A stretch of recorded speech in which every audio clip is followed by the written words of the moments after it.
Chapter 504, Never Give Up in the Woods. Yi Qingshan, Lin Chuan, Qingmeng, Gu Changsheng, and Gu Qingdao moved forward while chatting, looking at the forest which felt both familiar and strange to them. They talked about the past millennium with deep emotion.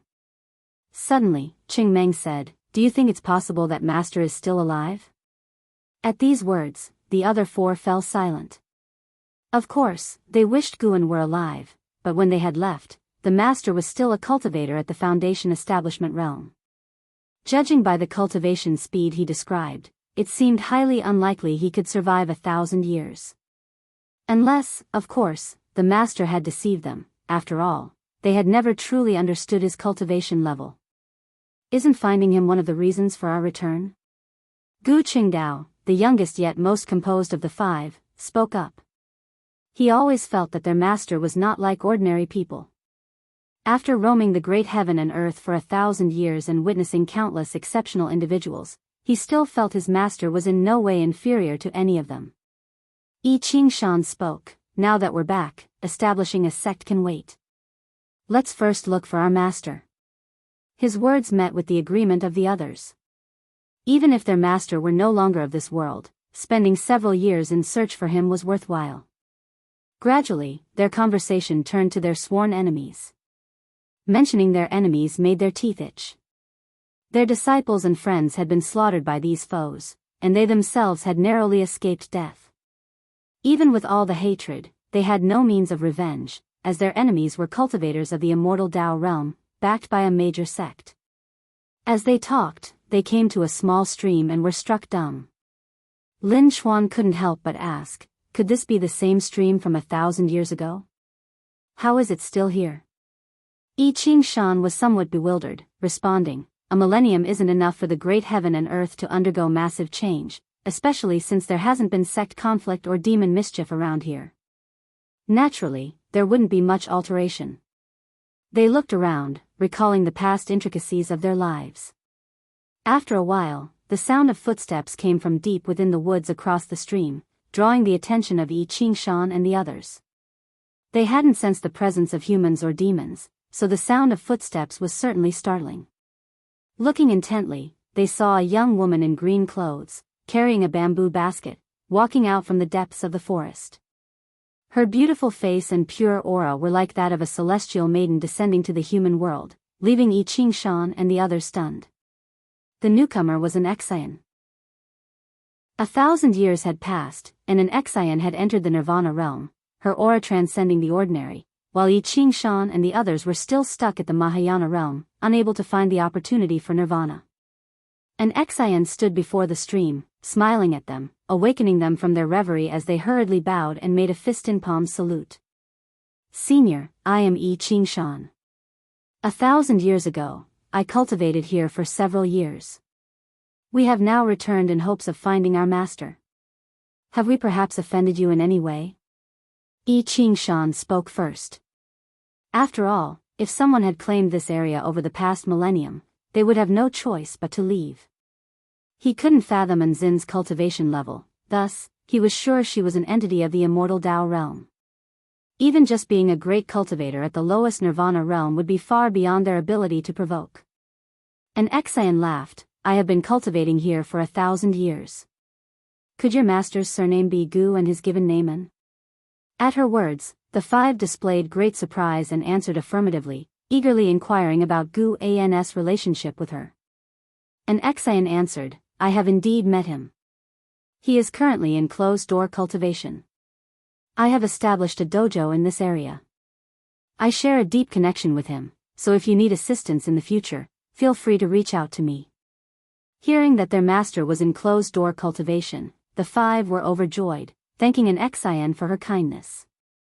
Yi Qingshan wanted to ask more about Gu An's situation, but an Exian shook her head, saying no more, and he could only let the matter rest. "Senior, we wish to establish a sect nearby to aid mortals in their immortal cultivation. Will we be disturbing you?" Qingmeng asked cautiously. An Exian lifted her hand, pointing to the stream before them. "As long as your sect does not cross this stream, you won't be causing a disturbance." Guan had informed her that Yi Qingshan was the reincarnation of Lu Jiujia, so she also anticipated what kind of sect I Ching Shan would establish. Upon hearing Enzin's response, all five felt completely relieved. An Xian turned and walked back the way she had come, leaving them with parting words. The great Tao is long. Do not become blinded by hatred. Your own cultivation is what matters most. These words startled the five, and they remained shocked until an Xian vanished from their sight. Only then did they come back to their senses. Gu Changxing asked carefully, did she overhear our conversation, or did she divine it? It is said that a great power of the immortal Tao can look at a person and know their past and future. I Ching Shan took a deep breath and said, she must have deduced it. Perhaps our master came here originally in search of her. The other four also felt this made sense and held an Xian in even greater awe. They didn't linger any longer and turned to leave. Now that they were certain their master was still alive, they could begin their own plans. On the other side, an Xian walked deeper into the woods, and when she saw Gu An's figure, a smile appeared on her face. She quickened her pace, abandoning the demeanor of a celestial maiden and adopted the lively, joyful posture of a young girl. Master, how did I do? An Xian asked proudly as she arrived in front of Gu, and Guan stood in front of the bushes, a butterfly perching on his right hand. He stared at the butterfly and said softly, not bad, you have a third of my charm. An Xian became even more proud and curiously asked, Master, aren't you afraid they might establish another supreme sect? Guan replied, as long as we remain in the celestial spirit great world and continue to interact with others, such things are inevitable. Let them be. At least for the sects they create, we have no responsibility to protect them. The prosperity they create can also serve as entertainment for you when you are bored, and experiencing fate and encounters among the mortal realm is also a form of cultivation. He lifted his right hand, and the butterfly flew away. Then, he and an Xian headed toward the Taoist field of the beginningless. That makes sense, being in seclusion for too long can indeed become dull. However, I've agreed to spar with Celestial Demon Child in 100 years. I certainly don't want to lose to her again, said an Xian as she followed beside Guan. She got along very well with Celestial Demon Child. Their rivalry was healthy, spurring each other on. No matter who won or lost, neither would take it lightly. She told me the same thing, Guan said with a smile. There weren't many people in the Taoist field of the beginningless, but none of them were the quiet type. He thoroughly enjoyed the lifestyle there. When bored, he could visit Immortal Seeking Island or Human World Peak, or venture elsewhere. There was always a destination. Leaving the Supreme Sect didn't mean he was cut off from the world. The master and disciple chatted casually as they walked back to the dojo. On the other side, deep in the cosmos, a majestic world gate stood in the void, as if at the center of the universe, radiating an endless ancient aura. A fluctuation emerged from within the gate, and a figure stepped out.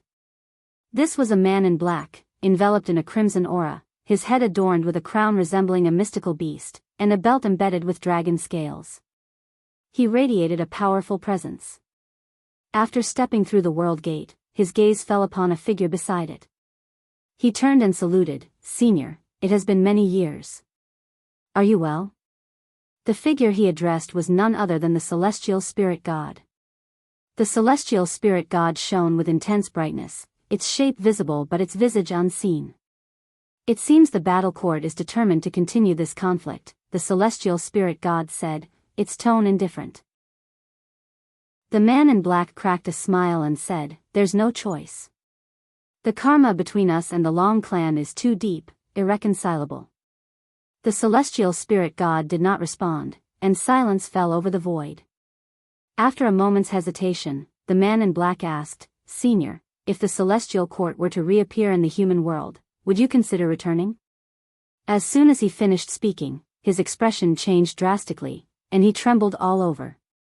The celestial spirit god did not stand, but a terrifying intent to kill locked onto the man in black, leaving him quaking with fear.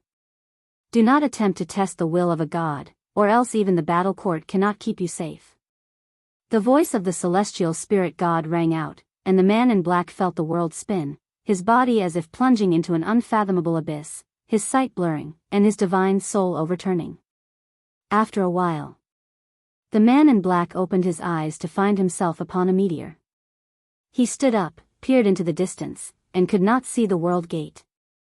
He was silently alarmed. Such a terrifying power of the heavenly Tao. Is this the force that suppresses a great thousand world? Chapter 505, Long Family Destiny Pattern. Celestial Tao merits I Ching Shan and his 4 companions acted quickly. They first chose a mountain to construct buildings, and then began recruiting children with spirit roots. In just 1 year, they had gathered over 300 young boys and girls, and then began to earnestly teach them cultivation. 100 years later, after the first batch of disciples had grown up, they officially started to establish their sect, named Qiankuan sect. The Qiankuan sect. There were many sects with this name in the world, but I Ching Shan wanted there to be only one Qiankuan sect. His ambitious declaration at the founding ceremony was overheard by Guan at the dojo. Guan just smiled lightly, not paying much attention. He didn't even bother to calculate the destiny of the Qiankuan sect anymore, choosing to leave it as a mystery, as a bit of color in life. The seasonal patterns in the celestial spirit great world were broadly the same. At the start of autumn this year, Guan lay under a tree, hands pillowed behind his head, eyes closed. It seemed as though he was sleeping, but he was actually observing the supreme sect. After all, he had spent the earlier half of his life in the supreme sect, and even after 1,000 years, Guan still held some sentiment for it. He was currently paying attention to Long Qing. Before leaving the Third Medicine Valley, Guan had begun to release the Guiyuan divine Tao within Long Qing's body, allowing him to gradually regain his qi refinement talent. Long Qing, born in the Nirvana realm, had completely recovered his true strength after 1,000 years of cultivation. Under his leadership, the Third Medicine Valley had become a very powerful force within the Supreme Sect.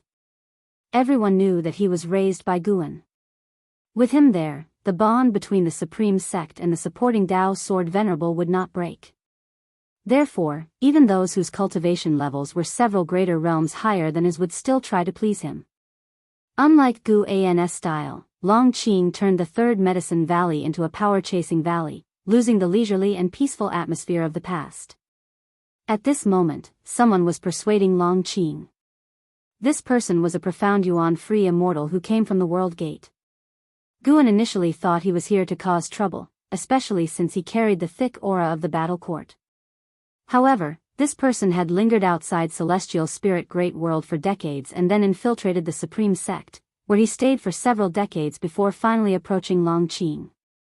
He was currently explaining to Long Qing about the strength of the Long clan and their deep connections with the battle court. Previously, Yi Tianji had shown Long Qing many images from past lives, but those were only fragments of memories. When Long Qing truly understood his heritage, his feelings were incredibly complex.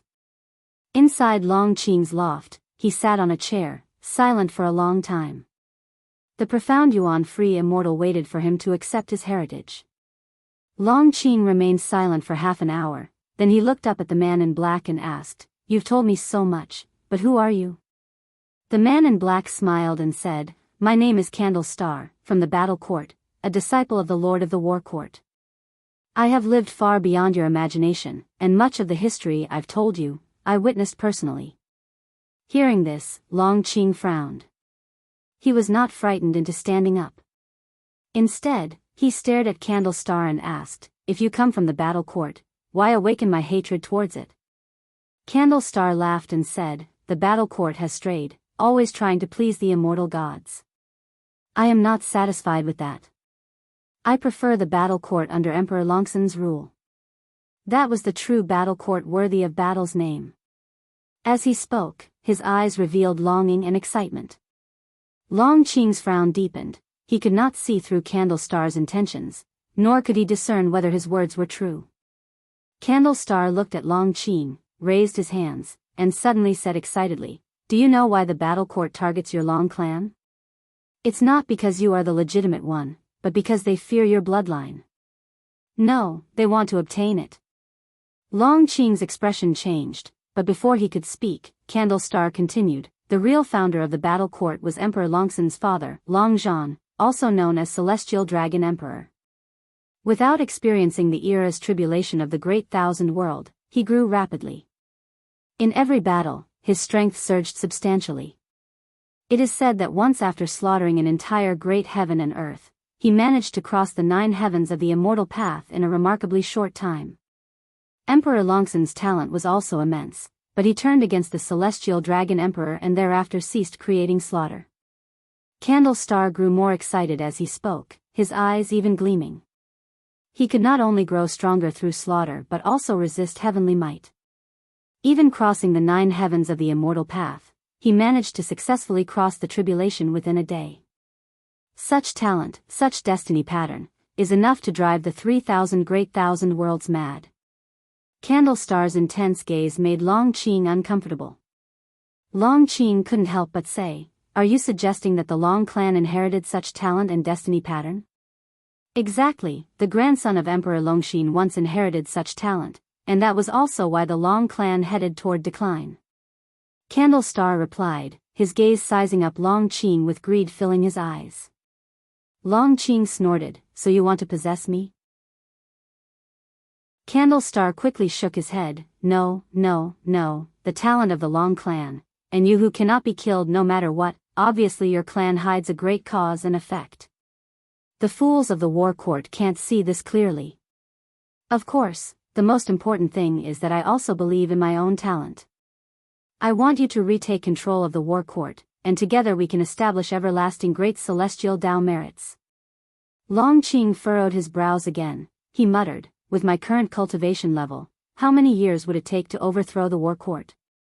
Candle Star answered, "If it's fast, several tens of millions of years, if slow, several hundreds of millions of years. Of course, you have to survive and you cannot slack off." Tens of millions of years? Long Qing widened his eyes, unable to remain calm. He couldn't help but exclaim, "Are you joking with me? Even if it really took that many years, could you wait that long?" Candle Star huffed, "Why can't I wait? I also need time to cultivate. Don't feel that it's too long. To reach my current cultivation level, closing my eyes, 1,000,000 years pass in an instant, not to mention those who are in seclusion seeking enlightenment. For them, even 10 million years are not worth mentioning. The reason you haven't felt time passing so quickly is that this great thousand world is currently undergoing an era transition.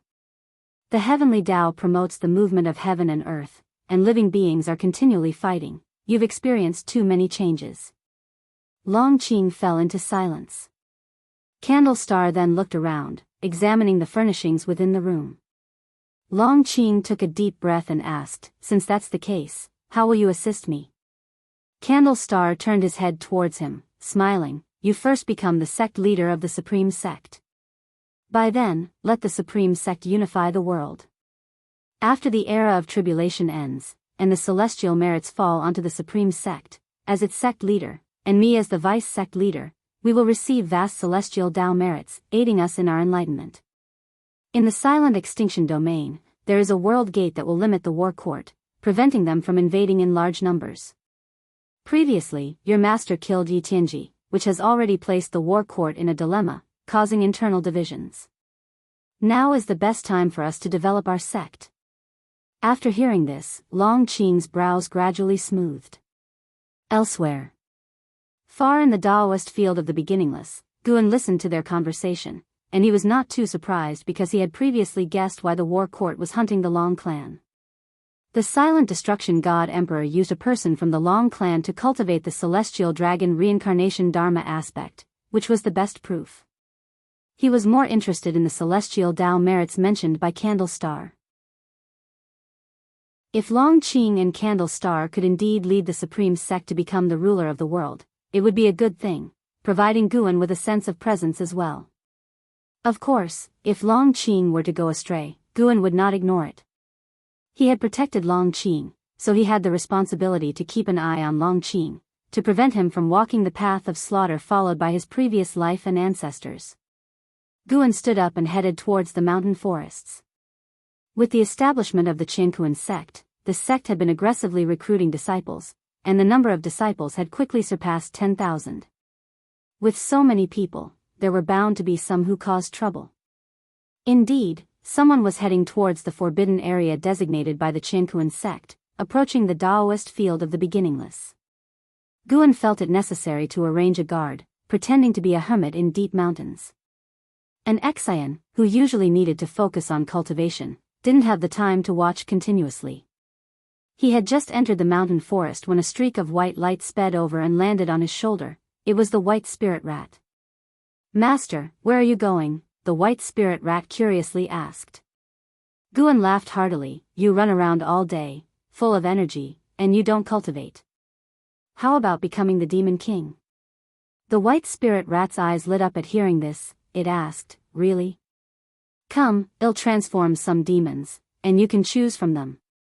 From now on, you'll be in charge of guarding around the Taoist field, and you will not allow anyone to trespass without permission."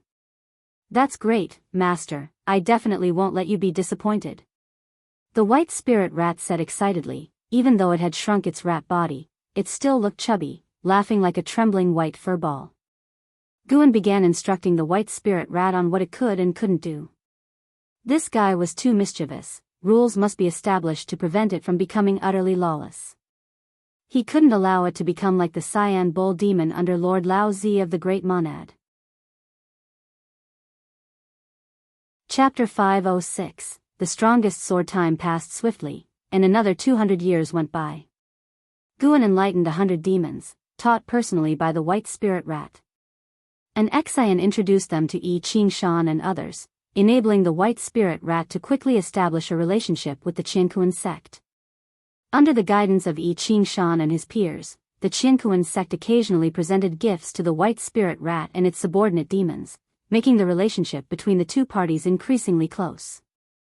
After 200 years, the Qiankuan sect had risen to power, becoming a first-class sect in the 9-spirit continent with aspirations of sweeping across the world. With 9 Mahayana practitioners, the Qiankuan sect was truly invincible in this land, and unifying the continent was only a matter of time as long as no forces from overseas intervened. Conflicts continued between heaven and earth, and the spiritual energy from nature surged towards the heart of the continent, prompting the strong practitioners to follow it. This weakened the immortal cultivation atmosphere in the peripheral regions.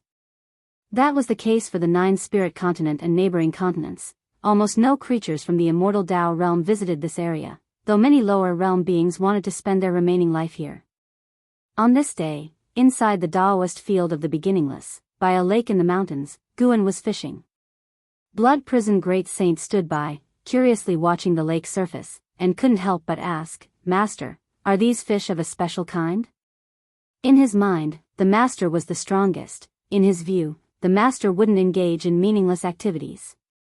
Even the leisurely ones would, upon reflection, hold significance, just like how the master enjoyed reading and writing, which Shenzhen emulated and then attained enlightenment. There were also the games of Go and chess created by the master, which could enhance one's comprehension of the Tao. Even gardening held many subtleties, allowing for deeper contemplation. Even serving as a bullock, 1,000 years of reflection had helped the Blood Prison Great Saint shed his impetuous and arrogant temperament. This lake was newly created by Guan yesterday. When he went to the hidden spirit palace to gather medicinal herbs, he brought back several small fish, all of which were released into the lake. Guan replied, "Nothing special, they are just ordinary fish." Ordinary fish? The Blood Prison Great Saint was even more confused. He carefully observed the lake in front of him, convinced that it must hold some profound mystery, though he still couldn't see through it. Little did he know, Guan simply wanted to fish for the sake of fishing. His fishhook was formed from concentrated mana, and once it stuck to a fish's mouth, the fish couldn't escape but wouldn't be hurt either. He merely wanted to experience the process of fishing. After leaving the Supreme Sect, although he had a broader dojo, Guan still had idle moments. Although he didn't practice chi absorption, he still wouldn't do nothing when idle. He gained insights into the natural world through seemingly mundane activities. As long as he observed naturally occurring phenomena, he could sense the great Tao. Having reached the innate golden immortal realm, Guan didn't feel invincible and continued to pursue the great Tao. The evolution of his lifespan eliminated the need for chi absorption cultivation, making him treasure the time for attaining enlightenment even more. Guan was sitting on a stone with the Blood Prison Great Saint standing beside him, both quietly observing the lake. Sunlight fell on them and blended with the landscape, creating a peaceful and beautiful picture. After a long while, a figure descended from the sky and landed beside Guan. It was Qin Chuan. The 1,000-year-old Qin Chuan had also reached the Nirvana realm. From Nirvana to the loose immortal realm, the time required was incomparable to that of the mortal realm, so those at Nirvana realm around Guan still hadn't reached the loose immortal realm. Not everyone's talent compared to Anhao's, and Hao's opportunities could even be said to be unique, unrivaled in the world. Master, I sense a sword, Qin Chuan spoke, his eyes filled with excitement. Before Guan could respond, the blood prison great saint curiously asked, what sword? Since arriving at the Taoist field of the beginningless, the blood prison great saint hadn't sensed any dangerous aura. He hadn't felt the formidable sword, but he knew Qin Chuan's destiny pattern was extraordinary, so he was very curious. I can't explain clearly, but I feel a sword has descended upon this world, continuously emitting sword cries as if waiting for me to seek it, answered Qin Chuan, pondering and recalling his previous sensations as he spoke. His words made the blood prison great saint even more curious. When Guan moved from the supreme sect to this place, he didn't bring Long Qing or other close disciples but brought Qin Chuan. The blood prison great saint always felt that Qin Chuan's talent might match that of Anhao or Yang Jian. In fact, Qin Chuan had indeed shown dazzling comprehension in the sword Dao, although the blood prison great saint felt it still wasn't enough. There is indeed such a sword, coming from outer heaven. It is the strongest sword in the world. Possessing it qualifies one to contend for the world. Not just you, but anyone who diligently practices the sword Dao will sense it, Guan responded, his gaze fixed on the lake's surface, never wavering. Hearing this, Qin Chuan frowned. Blood prison great saint widened his eyes and asked, this is clearly a conspiracy.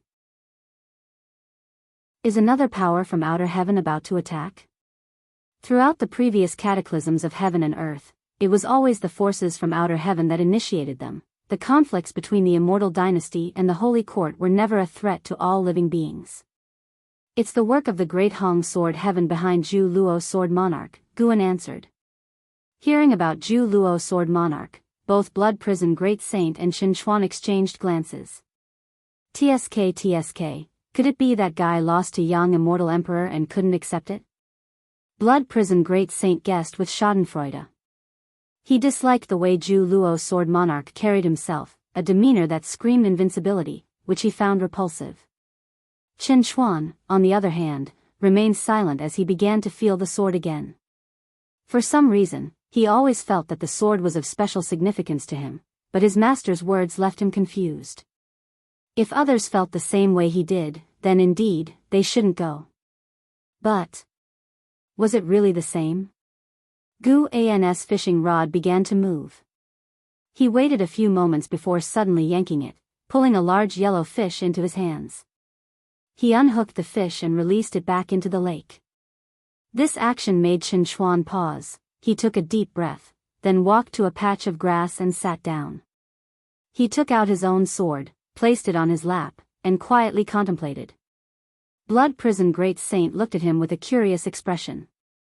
Guan remained silent, just the corners of his mouth lifted. In his eyes, that number 1 divine sword was nothing exceptional. Qin Chuan didn't need to compete. By cultivating by his side, he would eventually surpass that sword. However, Senior Brotherly, you're not going to ask me to take action, are you? Guan looked up towards the horizon with a teasing gaze. Meanwhile, on the other side of the world, above an endless ocean, dressed in black, Leia stood on a black eagle, soaring across the sea of clouds, with divine exotic immortal spirit perched on his shoulder, gripping his hair, shivering. Do we really have to steal it? The aura of this sword is very powerful. It will definitely attract terrifyingly strong individuals. Don't forget, my master has already left the celestial spirit great world. Divine exotic immortal spirit couldn't help but ask. It had deliberately conveyed the news of Guan's departure to Leia, hoping that Leia would be less reckless in the future. Its method indeed worked. Leia had been peaceful for 1,000 years, but today, he was embarking on an adventure again. Leia's eyes were cold as he said, how can I become stronger without striving for it? By meditating in seclusion? Don't worry, if it really comes to dying, they'll let you go. I won't drag you down. His heart, though, was aflame. Because he felt that the sword was calling to him, he was the true master recognized by the sword. Divine exotic immortal spirit couldn't help but say, "Do you really think I could escape if it comes to that?" Leah glanced at it and said, "Then why don't you leave now?" "I must go regardless. Perhaps this is my only chance to catch up to Enhao." Divine exotic immortal spirit rolled its eyes, retorted irritably, "You're always talking about Enhao. It's been years without any news of him. He might already be dead. Don't always fantasize about how strong your opponents are, and then force yourself. That's impossible. He can't be dead. His cultivation level must be outrageous. With my current abilities, I doubt I could withstand even one of his moves." Leah shook his head. No matter how far the places he had visited or how strong the people he had met, he always believed that Enhao was the foremost talent in heaven and earth. He felt that fate had made him encounter Enhao, and that was a blessing to him. With Enhao there, he would never be complacent about his achievements. He would always feel not strong enough and thus continue to strive. Divine exotic immortal spirit scratched its head, feeling that Leah was delusional and beyond persuasion, but it was not panicking. After all these years, it suddenly wanted to see its master, and Leah should be able to help it. Chapter 507, Heaven and Earth Tao Fruit. Celestial beings. Guan could hear the divine exotic immortal spirit's heart voice. Although he could maintain spiritual communication with it, he rarely paid attention to it. The main reason was that the divine exotic immortal spirit was too annoying. Guan had responded before, and as a result, it chattered constantly, bothering him without end. Guan was neither worried about Leah going to seize the sword, nor was he afraid that Leah would cause any trouble for him.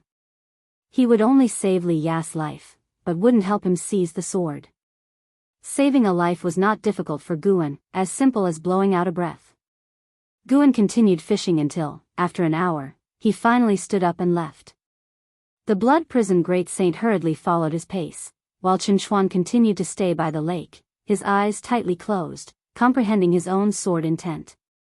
He wanted to resist the attraction of that sword, feeling that if he could withstand it, his sword Dao would ascend a level. Tens of miles away, and Xingtian was practicing qi absorption on a cliff, the breeze blowing through his hair. Another 10 miles ahead, his master Jiangshi was sowing seeds. Jiangshi didn't use spells, but planted them by hand, treating it as a form of cultivation. Looking to the east, the celestial demon child was discussing the Tao with the ghost mother of ephemera, exchanging cultivation insights.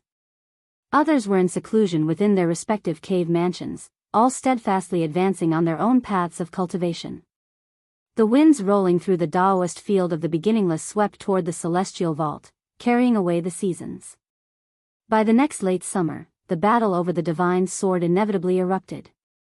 The sword drew sword cultivators from all over, and Leah, at the Nirvana realm, couldn't even get involved.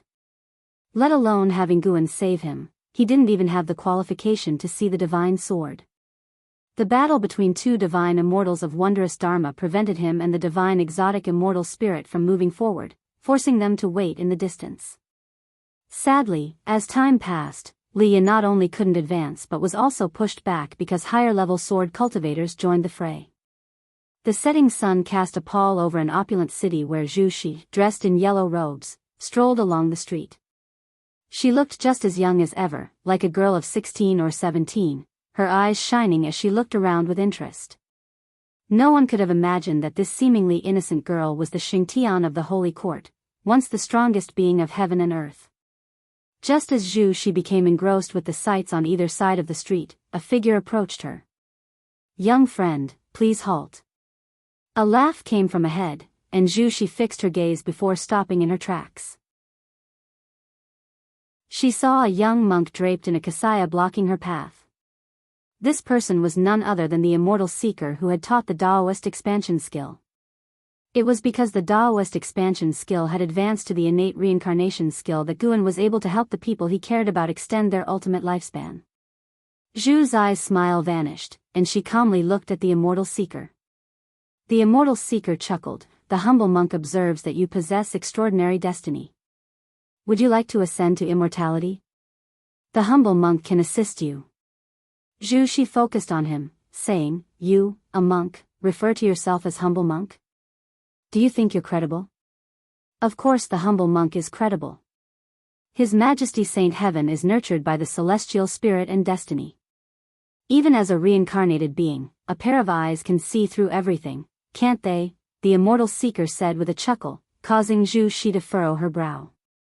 When he mentioned Saint Heaven, a passing cultivator threw a suspicious glance at him, but quickly disappeared with the flow of the crowd. Zhu Shi and the immortal seeker faced each other amidst the throng. They were out of place in this world and indifferent to the gazes of the people. Zhu's eyes gradually became piercing, as if she had transformed into someone else. She exuded the aura of someone who reigned supreme, looking down at the immortal seeker, asking, A person from heaven? The immortal seeker laughed, Your Majesty is indeed formidable. Zhu Shi lifted her right foot and took a step forward. As her toes touched the ground, the world suddenly changed. The streets and the people coming and going all vanished, and they found themselves in a dim, desolate mountain wilderness, with dense clouds in the sky and faint thunder rumbling. Immortal Seeker did not panic and continued to smile at Zhu Shi. Are you sure you have what I'm looking for? Zhu Shi asked, and as she lifted her right hand, the earth around them split open, and roots emerged from all directions, swiftly intertwining in the sky to form a huge sword that pointed straight at Immortal Seeker. This wooden sword was more colossal than the mountains between heaven and earth. It seemed to occupy half of the sky upon its appearance. You're looking for the heaven and earth Tao fruit. What you want isn't just to unify the current celestial spirit great world, is it? What you desire is the entire celestial spirit great world, right? Immortal Seeker answered. Zhu Shi narrowed her eyes, but did not respond. Immortal Seeker continued, The heaven and earth Tao fruit is bound to appear sooner or later, but now there's already a presence stronger than even the free immortal. Your Majesty, how will you snatch it then? Zhu Shi huffed, So you're saying, you can't give me anything and you've merely come to remind me? Not at all, Immortal Seeker said leisurely. I have come to save your life. The celestial Tao golden core is bait left by the person from the world gate, and the heaven and earth Tao fruit is even more taboo. If one's realm is insufficient, merely touching the heaven and earth Tao fruit will lead to being devoured. It contains even more horrifying cause and effect, causes even the person from the world gate does not know of. Zhu Shi squinted and asked, Then tell me, how high must one's realm be to touch it? To reach the pinnacle of what the free immortal can achieve, Immortal Seeker's smile turned mischievous. Zhu Shi frowned and asked, Above the ninth heaven of the immortal path, there's still the level of free immortal? That's right. There are 3 free immortal levels above it, and none of those strongest beings who appeared in the last few thousand years have reached that realm, not even the supporting Tao Sword Venerable. Hearing Immortal Seeker mention the supporting Tao Sword Venerable, Zhu's face became grim. Even though she had fully recovered the memories of her previous life, she still kept the gratitude of this life's mentor-disciple relationship in her heart and respected Guan from her core.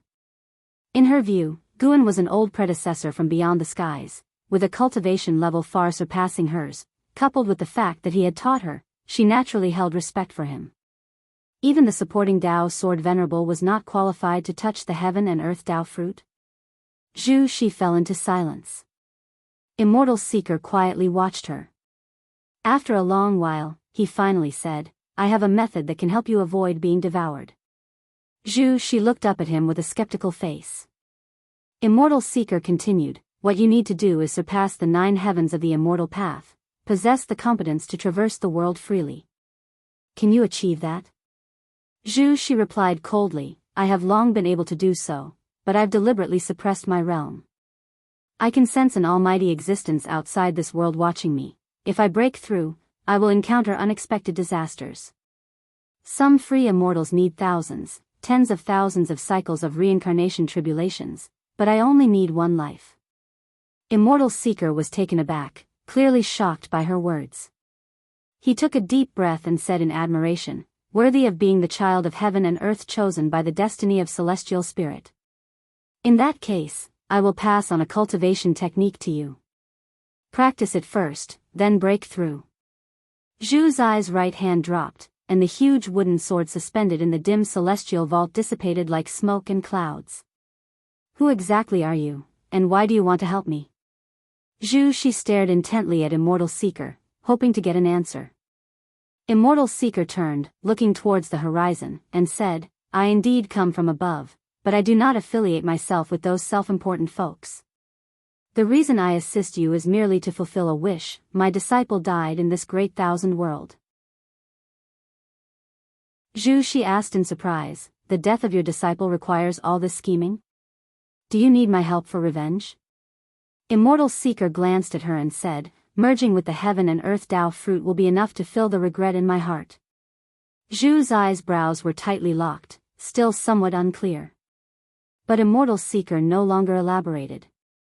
Suddenly, she seemed to realize something. Her expression changed drastically as she looked incredulously at Immortal Seeker. Chapter 508, 9 Extreme Sacred Heart Sword, The Legend of Yang Xian Human World Peak, Heaven-Defining Peak Above. Heaven and Earth Tao Fruit. Celestials. Within the courtyard at the mountain summit, Guan sat in a rocking chair with his eyes closed, musing to himself.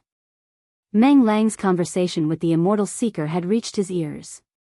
With his current cultivation level of innate golden immortal realm, no movement within the celestial spirit great world could escape his notice, especially concerning Zhu Shi, whom he had always been keeping an eye on. Guan had always had an impression of the Immortal Seeker but had not expected him to have such a background. What exactly was the world above like? The self-assured individuals mentioned by the Immortal Seeker, could they be the immortal gods pursuing him to the extreme? Celestial Tao Golden Core, Heaven and Earth Tao Fruit. Interesting, could it be that the previous celestial spirit great world was transformed by some great power, and after the demise of that being, the world shattered, creating today's vast universe? If that was the case, what level of cultivation did that being have? Upon reaching the innate golden immortal realm, Gu Ans Tao fruit could also create a world, confirming that the existence was at least of the innate golden immortal realm. However, just how high his power was difficult to gauge. Perhaps the growth of a world required time, but Guan wanted to estimate as high as possible because he would regard any powerful existence as a hypothetical enemy. He would not hold enmity towards those with whom he had no grievances, but he needed the confidence to respond. The celestial spirit god was scheming with the celestial Tao golden core, but what was being calculated by the heaven and earth Tao fruit that could devour all living beings? Suddenly, Guan felt that the celestial spirit great world, so clear and transparent in his eyes, became interesting and full of suspense. He was curious to see what storms the celestial Tao golden core and the heaven and earth Tao fruit would stir up in the years to come. Since he had decided to watch over the world's changes from within the dojo, he would not make a move lightly.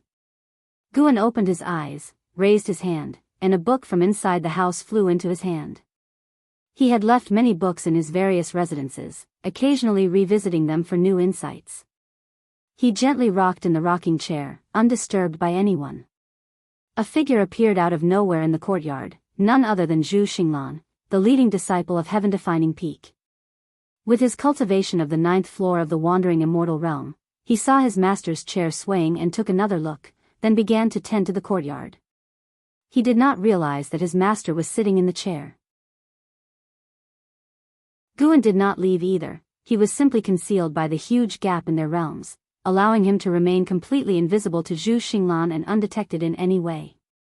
To those of Human World Peak, they did not know Guan by name, only Meng Lang. As a great cultivator, being away for thousands or even tens of thousands of years was nothing out of the ordinary, so no one wondered about Gu An's disappearance.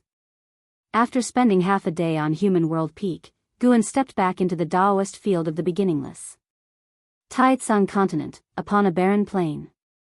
Long Qing was meditating in the air, surrounded by black qi which violently tugged at his robes. Candle Star stood on the ground, staring at him and nodding slightly, his eyes full of admiration. At that moment, Long Qing opened his eyes, looking into the distance and furrowing his brow as he asked, "What sword is this exactly?" "It's quite formidable." Candle Star turned to follow his gaze, looking toward the horizon, and said, "The 9 extreme sacred heart sword from Great Hong Sword Heaven, the first demonic sword of their sect, formed from the entire cultivation of a certain sword venerable. His soul was forged into a sword soul, which was then placed within the sacred heart sword Tao in the river of sword Tao, nurtured for countless years to take today's form. To possess this sword is to gain the power to roam the worlds unopposed." Hearing this, Long Qing in surprise asked, "A demonic sword?" "Correct. To tame this sword, one must gain the recognition of its sword soul, but the sword soul is violent and often devours the souls of its masters, so naturally, it is considered a demonic sword," Candlestar said, a hint of playfulness on his face. Narrowing his eyes, Long Qing asked, "Could it be that Great Hong Sword Heaven wants to treat the living beings of the celestial spirit great world as nourishment to feed this demonic sword?" "That's not it," Guan guessed. "It might be related to the founding ancestor of Great Hong Sword Heaven, the Sword God." "Sword God?" Along with the roar, Candlestar recounted the feats of Sword God Yang Pingan, and also mentioned Sword Dao Saint Ancestor Yang Xian. Long Qing listened with rapt attention, never having imagined that such formidable figures existed in other great heaven and earths. After a brief pause, Candlestar said, "The transcender who guards this great thousand world once declared that Sword Dao Saint Ancestor possessed the highest level of comprehension in this great thousand world and could even be considered an anomaly." Long Qing asked with curiosity, "Where is that Sword Dao Saint Ancestor now?" "I don't know," Candlestar admitted. "Some say he has perished, while others believe he is hidden deep within the river of Sword Dao. Because the Sacred Heart Sword Dao has merged with the river of Sword Dao, other sword cultivators from the great thousand worlds can also comprehend the Sacred Heart Sword Dao. Countless sword cultivators and Sword Dao sects now look up to the Sword Dao Saint Ancestor. I too have sensed the Sacred Heart Sword Dao, and truly, it's boundlessly vast." Candlestar shook his head as he spoke, his tone filled with longing for the Sword Dao Saint Ancestor. Long Qing too began to fantasize about the Sacred Heart Sword Dao. Candlestar suddenly exclaimed with suspicion, interrupting Long Qing's thoughts. Long Qing couldn't help but turn to him and asked, "What's wrong?" Candlestar narrowed his eyes and said, "The 9 extreme Sacred Heart Sword is about to have a master. I never expected him to come. What exactly are these old creatures seeking after reincarnating?" Long Qing was even more confused, but no matter how he inquired afterward, Candlestar refused to reveal more, merely saying that he would know in time. Although he didn't get an answer, Long Qing felt fired up. From what he had heard from Candlestar, he learned about a vaster heaven and earth and became aware of more awe-inspiring legends and great powers. He too wanted to become an existence like them. He suddenly thought of his master. What exactly was his master's name? Supporting Dao Sword Venerable was just a title given by the Supreme Sect. His master surely had his own Dao name. Mountains stretched endlessly, and within the forests on the ridges, Leah followed an elder. The divine exotic immortal spirit on his shoulder intently watched the elder, as though fearing that the elder would stop. The elder wore white clothes under a black robe, a bright red belt wrapped around his clothing. His white hair was tied under a jade crown, and even with an aged face, he still had a noble aura. On the elder's back was a sword case with a piece of talisman paper attached, its blood-red characters faintly glowing with a cold light. The elder suddenly stopped walking, startling Leah into halting as well. "You wouldn't think of snatching the sword from me with your Nirvana realm cultivation level, would you?" the elder asked Leah without turning around. Leah took a deep breath and said, "Of course not, but having witnessed your power, I wish to take you as my master to cultivate the most powerful sword Dao." His eyes burned with fervor. The astonishing great battle he had witnessed still echoed in his mind. The image of the elder suppressing the crowd with a single sword strike made a profound impression on him. He had heard from a senior observer that among the great cultivators vying for the divine sword was a powerful being who stood at the 9th heaven of the immortal path. But when he learned such a formidable figure had taken action, he completely abandoned the thought of seizing the sword, adopting more of a spectator's mentality instead. However, the great power of the 9th heaven that he intended to observe ended up defeated, and the defeat was an utter disaster. After the elder left with the divine sword, Leah could still feel the divine sword's guidance, and so he followed. How could the elder not notice his pursuit?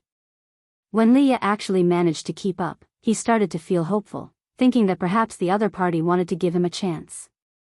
The elder turned to face Leah and said, "To take me as your master is not impossible. The karma on you is complex, as if someone has altered your fate. Precisely because of that, you should have better comprehension towards the Tao of karma and destiny. I might even pass on this 9 extreme sacred heart sword to you." But, Leah immediately asked, "But what?" Hearing that he could possess the sword, his breathing quickened. Chapter 509, Sword Annihilation Ancestor, Imperial Authority Mythology. However, to inherit my Taoist lineage and bear my karma means you will obtain unparalleled power, but you will have difficulty finding peace for the rest of your life. The old man stared at Leah, speaking slowly and deliberately, his gaze icy cold. Leah was frightened by his eyes. He didn't answer right away but instead carefully reflected on his life. Although he had faced hardships, he always felt that his current status was entirely due to the aid of others.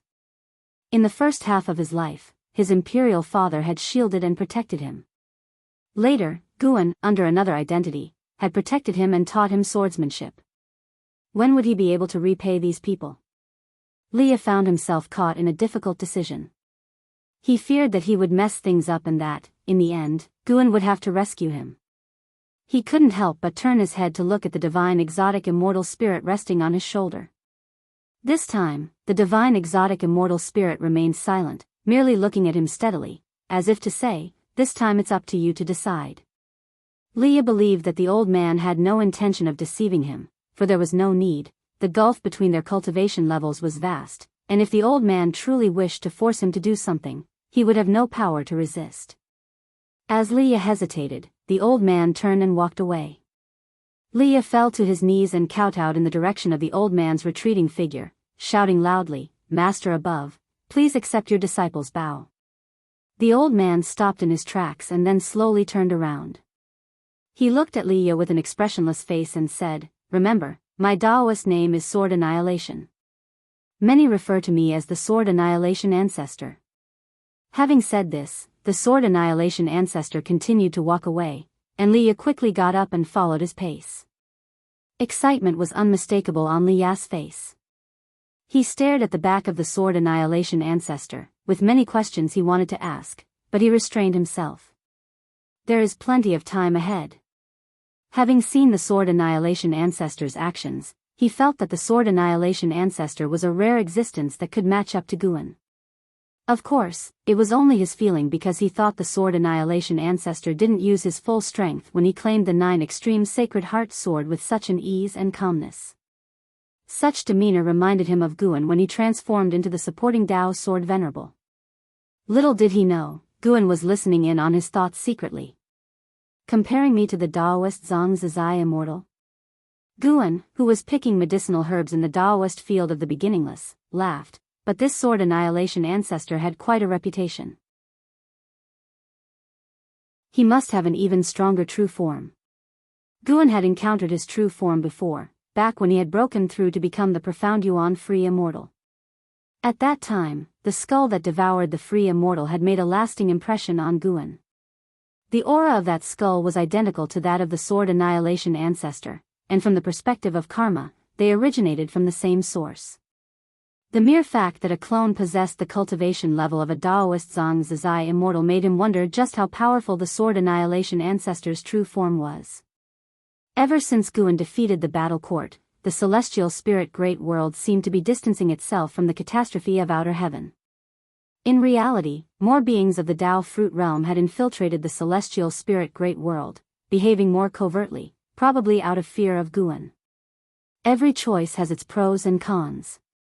His own lifespan reincarnation had left behind unfavorable karma, but within the life he could control, he had always done good deeds. He was satisfied with that and never tired of it. Guan's mood became increasingly cheerful, and he began to give pointers to the ghost mother of ephemera following him. Although the ghost mother of ephemera had lost her freedom, she did not slack off because she saw greater hope. She even felt that her current life was better and more meaningful than before. Pursuing longevity, that was far more meaningful than being a vice sect hierarch. The ghost mother of ephemera made note of every word Guan said and pondered them deeply. Guan knew what she was thinking, but he never spelled it out. He let her muse wildly, thinking maybe she might stumble upon something significant. An hour later, Guan finished picking herbs, and then he had the ghost mother of ephemera sow the seeds while he walked to his own loft, ready to take a nap. Even innate golden immortals can sleep, and Guan occasionally enjoyed dreaming, finding enlightenment in his dreams a particularly interesting experience. The white clouds above drifted slowly, yet in the blink of an eye, one might feel they moved quickly. The passage of time in the human world is the same. 1,000 years, like those clouds, is both fast and slow. It seems quick to cultivators but slow to mortals. On an early summer day, at high noon. In the Taizong dynasty, within the Zhengzhou imperial city. In the imperial study, Li Xiandao held a petition, his face expressionless. He had been the emperor for over 4,000 years. His long-standing and domineering rule had become mythologized in the hearts of the people. The commoners were unfamiliar with the names supporting Dao's sword venerable, unaware of the great cultivators of the immortal cultivation realm. In their eyes, he was a living immortal. At this moment, two people were kneeling in the room, their heads bowed and bodies tense, one of them sweating profusely on the forehead. After a while, Li Xiandao looked up. He glanced at the two kneeling before him and asked, "What is the crown prince's opinion on the Yang family's actions?" One of the elderly ministers raised his head to look at Li Xiandao, hesitated for a moment, and said, "His Highness did not respond to us, but one of my spies told me that the crown prince once said he found the position of crown prince rather dull, and he did not know what? He did not know what it tastes like to sit on the imperial throne." After speaking, the old minister quickly bowed his head, pressing his forehead against the ground. Li Zuando's eyes flashed with a chill upon hearing this. He closed the petition he was holding and set it down gently. "Leave," Li Xiandao said with closed eyes. The two ministers immediately stood up, performed a salutary bow, and left quickly. Once they had left the imperial garden and the palace grounds, and only when they had passed through the gates of the imperial city, did they finally breathe a sigh of relief. The other middle-aged minister turned to the old one and asked in a low voice, "Does His Highness truly intend to?" He looked around and withheld the word rebel. There have been signs for hundreds of years. It is said that ever since the crown prince returned from the Holy Land, his temperament has changed. He has already stepped into the immortal realm. I fear the imperial dynasty is about to face unprecedented turmoil. The Yang family has courted no small number of factions, the old minister sighed. His ancestors had served Li Xiandao for 10 generations and he himself had been an academically honored champion designated by Li Xiandao. In his heart, Li Xiandao was the heavens. But faced with a crown prince who possessed the cultivation level of the immortal Dao and had a formidable family background, how could he not think that the throne was on the cusp of changing hands?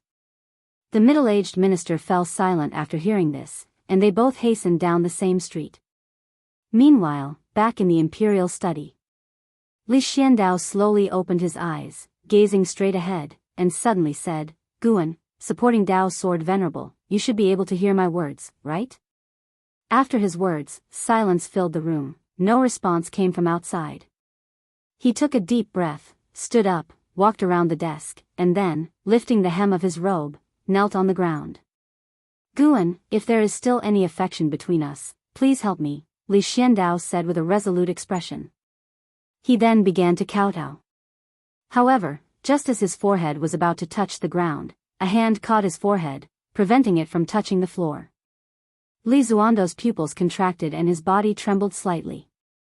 With great caution, he slowly lifted his head to see the person in front of him. It was indeed Guan. Chapter 5:10 The number 1 genius Guan looked at Li Xiandao, who knelt before him, and felt quite moved. At the beginning of his cultivation, Li Xiandao had given him a lot of support. Although at that time, Guan had already been able to fend for himself, Li Xiandao treated him as a junior without knowing his true cultivation level. Throughout their interactions, Li Xiandao had never bullied him and was always so kind to him. The end-of-the-world valley provided by Li Xiandao was also an important part of Gu An's income in the first half of his life. The valley had been planted with high-tier cultivation herbs from the start, which were extremely significant for Guan before he reached 100 years old. Additionally, Li Xiandao had treated Yi Yan, Yang Jian, and Wu Xin quite well, so Guan had always had a good impression of Li Xiandao. He felt that there was a bond of sentiment between him and Li Xiandao. Their conversations were always delightful. It's just that Li Xiandao, as the emperor, was too busy, and they seldom met. The last time they had met was more than 2,000 years ago. Li Xiandao had already achieved nirvana, but he displayed a cultivation level of integration realm. He had his own network of connections, but compared to the Yang family behind Li Lingtian and his mother, the forces he had gathered were not as strong. "Rise," Guan said softly, looking at the stunned Li Xiandao, and then he lifted him up. After Li Xiandao stood up, he took a deep breath and said, "You really didn't leave." Guan smiled and responded, "It seems we truly are people of the same path. You know what I'm thinking." Hearing this, Li Xiandao knew that Guan had seen through his hidden cultivation. He wasn't too surprised, considering how high Gu An's cultivation level was. "Let's sit down and talk." Guan gestured with his hand, and Li Xiandao nodded, then turned and walked to the table. Once they were both seated, Li Xiandao looked across at Guan, who seemed like an immortal monarch in the flesh, and felt somewhat dazzled. A mix of emotions flooded him. He was surprised, relieved, and felt undeservingly favored. He hadn't expected that he could actually summon Guan. Guan had abandoned the supreme sect but not him. How could he not be moved? "Tell me, how can I help you?" Guan asked. Even though he could guess the answer, he wanted to hear it from Li Xiandao himself. This process would also help Li Xiandao ease his emotions. Li Xiandao took a deep breath and began to recount his predicament. As Li Lingtian grew older, he became restless with his position as crown prince, and the Yang family behind the empress became increasingly impatient, constantly inciting conflict. A talent had emerged from the Yang family and had been taken into the holy court at the human world peak, a place far more formidable than all sects within the Broken Sea domain. Li Zuando's hidden cultivation level was nothing compared to the human world peak. It wasn't Li Lingtian that Li Xiandao feared but the human world peak. Guan listened patiently. After Li Xiandao finished speaking, he remarked, "That kid Li Lingtian has never been a quiet one since he was young, but that's normal. Being born into the imperial dynasty, how could he not aspire for imperial power?" Li Zuando's face turned slightly awkward as he admitted, "Indeed, I can't blame him. But the struggle for imperial power relies on one's own means. At least under my rule, the Taitsong dynasty has always been developing well." That was indeed true. The Taitsong dynasty had enjoyed thousands of years of peace, and while a prosperous age could harbor many internal conflicts, Li Xiandao always managed to resolve them well. Guan didn't feel that Li Xiandao should give up his throne. As long as the people of the Taitsong dynasty were doing well and Li Zuando's lifespan was long, he indeed could keep sitting on his throne. Li Xiandao looked at Guan, his heart uneasy. In his eyes, the human world peak posed no threat to Guan, yet there really was no need for Guan to help him against the human world peak. Even if Li Xiandao offered everything he had, it probably wouldn't catch Gu An's interest. Guan then spoke, "How about this? I'll have Yang Jian come and help you, and from now on, serve you. How does that sound?" He arranged this because Yang Jian recently wanted to leave the holy court and, conveniently, Yang Jian was the first person to defeat Li Lingtian, so their fated rivalry could be prolonged. Even to this day, Li Lingtian was still using Yang Jian as a benchmark. Upon hearing this, Li Zuando's eyes brightened, and he asked, "Really? Can it be done?" He was very fond of Yang Jian. From the first sight of him, he wanted to win him over. That's why he had previously gathered the imperial dynasty's resources to forge an appropriate divine weapon for Yang Jian. "Of course, he'll arrive in a few days," Guan said with a smile. He believed Li Xiandao could go even further. No matter how the future evolved, for all beings, a situation with many strong contenders was better. If the whole world were to be ruled by a single power, it would be prone to troubles. Just like before, when when the Holy Court ruled the world, demon cultivators could slaughter the people of an entire region, and the truth could be easily suppressed by the Saint King. Therefore, with such thoughts in mind, Guan also hoped that the Taizong dynasty could endure and prosper further. Of course, he would only facilitate and mediate, never intervene directly. In fact, Yang Jian had a good impression of Li Xiandao, and it could be beneficial for both if they teamed up. Li Xiandao, after hearing Gu An's promise, felt extremely cheerful, as if all the frustrations in his heart had been swept away. He already knew that Yang Jian had regained his Saint King status, and the current Yang Jian could help him counter the human world peak, or at least, human world peak would give face to Yang Jian. How have these years been for you? Guan continued, beginning to make small talk with Li Xiandao. Li Xiandao did not hide anything, sincerely sharing his experiences, and the two seemed to return to the times of 4,000 years ago in the end of the world valley, chatting with great joy. A full hour had passed before Guan finally took his leave. Watching Guan come and go like the wind, leaving not the slightest trace of his presence, Li Xiandao sincerely sighed. He is a true immortal. No sooner had his words fallen than Guan had already arrived at human world peak. Guan summoned Zhu Xinglan, instructing him to settle the matter, forbidding anyone from intervening in the internal strife of the Taizong dynasty. Zhu Xinglan immediately set out to handle the task. Without needing to use his status as the supporting Dao Sword Venerable, Guan could still easily have the matter resolved. The Yang family was considered powerful in the Broken Sea domain, but within human world peak, they couldn't reach the top echelon. Having given his instructions, Guan then rested in the courtyard. After a while, Zhu Xinglan came back, delighted to see his master had returned. Guan was very satisfied with his dedication over the years and imparted divine skills to him, making Zhu Xinglan even more overjoyed. In the Taizong dynasty, within a mansion, Li Lingtian sat at the head of the room, his face full of impatience. There were over a dozen people standing in the hall, discussing how to instigate a coup, even arguing over it. Li Lingtian was truly fed up and couldn't help but say, "Enough, no matter what, he is still my father, the emperor. At most, he'll seize power, but it's impossible to harm him." As soon as these words came out, everyone fell silent and then looked towards him. Li Lingtian was incredibly talented and presently had the cultivation level of the immortal Dao realm. His presence was strong enough to command attention. Do you not realize what imperial power means to your father, the emperor? A struggle for the throne cannot be without casualties. An imposing voice came from outside the hall as a man in white walked in with the sunlight behind him. People turned their heads to look, all showing expressions of joyful surprise. An elder, thrilled, said, "Yang'an, you've finally returned." Yang'an, the top talent of the Yang family and a disciple of human world peak. He was handsome and elegant, with an extraordinary demeanor. His mere entrance was enough to dissipate Li Lingtian's aura.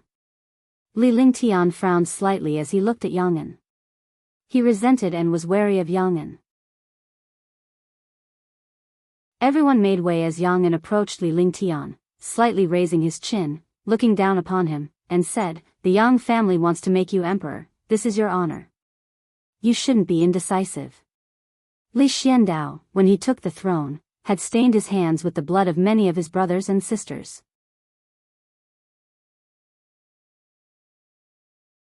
Chapter 5:11 You are not worthy of the name, and Yang An's words won the approval of the other people in the hall. They spoke in turn, continuing to persuade Li Lingtian, hoping he could let go of a woman's kindness. He must be ruthless in his actions, or else it would be easy to run into trouble. The more they agreed, the more irked Li Lingtian became. A bunch of Yang surnamed people forcing him, of the Li surname, to kill someone with the same surname? He wanted to curse loudly, but he was no longer the impulsive youth he once was. He had to maintain his relationship with the Yang family. The Yang family had provided him with too many cultivation resources, too many for him to cut ties with. The reason he wanted to become emperor was precisely because he could not gather the force of the Taizong dynasty for his own gains. No matter how high his talent might be, he still needed heavenly materials and earthly treasures and opportunities to push his cultivation faster. There were as many geniuses in this world as there were innumerable stars. He was not the brightest among them. Li Lingshan's complexion grew increasingly unsightly, and Yang An did not stop the others from admonishing him. Instead, he watched Li Lingtian with great interest.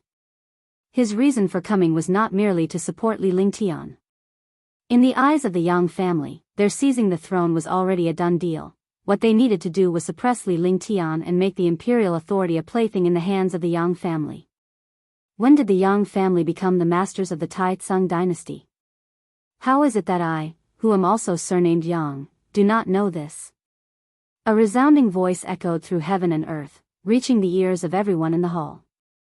Before they could react, a figure, glittering with silver light, appeared out of nowhere beside Yang and glanced over and his pupils suddenly dilated. The blade's edge was at his throat, making his body feel like it was in a cold cellar, chilled to the bone. Standing beside Yang An was a man clad in silver armor, his left hand gripping a three-pointed double-bladed saber, its blade horizontal in front of him, pressed against Yang An's throat. His posture was so casual that it brought an indescribable shock to everyone present. Li Lingtian stared at Yang Jian, his eyes widening and his mouth opening involuntarily. "It's you." Li Lingtian could never forget Yang Jian. The two had spent many years together, and he had often sparred with Yang Jian, never winning once. How many years had it been? He had fantasized about the scene of meeting with Yang Jian again, but he had never imagined it would be under these circumstances. After a brief silence, a female cultivator of the Yang family couldn't help but ask, "Who are you?" The others hastily took out their magic artifacts. Even though they were frightened by the Yang family, they had no intention to run because this was the Yang family's ground, and their descendants were outside. They could not flee. Yang An looked at Yang Jian, sweating profusely. He was locked in by Yang Jian's intent to kill, his mana frozen, unable to mobilize it. He couldn't see through Yang Jian's cultivation level at all. But one thing was certain, he was no match for this person. Yang Jian glanced at Yang An and said, "Given your connections with Li Lingtian, put away your delusions." His gaze then shifted to Li Lingtian, his eyes indifferent. "Kid, nobody can touch your father's imperial seat, including you. Don't forget the ambitions you told me about. How did you end up so vulgar?" On hearing this, Li Lingshan's face turned red, but he had no rebuttal. Because he once told Yang Jian that he wanted to become the #1 cultivator in the world, he wanted to pursue longevity and immortality, not to be some prince or crown prince. However, as his realm grew higher, he felt increasing resistance, and he couldn't help but ponder worldly possessions. "Who are you really?" "The person you are holding is from the human world peak. You had better weigh your options," another middle-aged cultivator said through gritted teeth. Yang Jian glanced at him, his eyes so cold that it terrified the man, who instinctively stepped back. The human world peak is formidable, and their peak master, the Taoist monarch of eternal years, is indeed a great power. I have discussed the Tao with him. "Oh, that's right, I am Yang Jian, the Candle World Saint King from the Holy Court. Have any of you heard of me?" Yang Jian's words made everyone's complexion change dramatically. The Saint King of the Holy Court. The cultivators of the Yang family were so frightened that they knelt down, foreheads to the ground, begging for Yang Jian's forgiveness. Li Lingtian sat stunned in his chair. Although he was puzzled as to why Yang Jian had become a saint king, he was very clear about one thing: in front of the holy court, the human world peak was nothing. Yang Jian's gaze moved back to Yang An, making Yang An's Tao heart tremble. "You are not worthy of the name, and, from today on, change your name," Yang Jian said with an unquestionable tone. Yang An's throat bobbed as he involuntarily uttered a word, "Okay." Seeing Yang Jian easily suppress the Yang family, Li Lingshan's mouth opened slightly, a sense of overwhelming defeat welling up inside him. The gap between him and Yang Jian was getting bigger and bigger. The seasons of the human world cycled, and early autumn had arrived once again. In the woods outside the Taoist field of the beginningless, Guan lay on a tree branch, dappled sunlight speckling his face as he examined his attribute panel.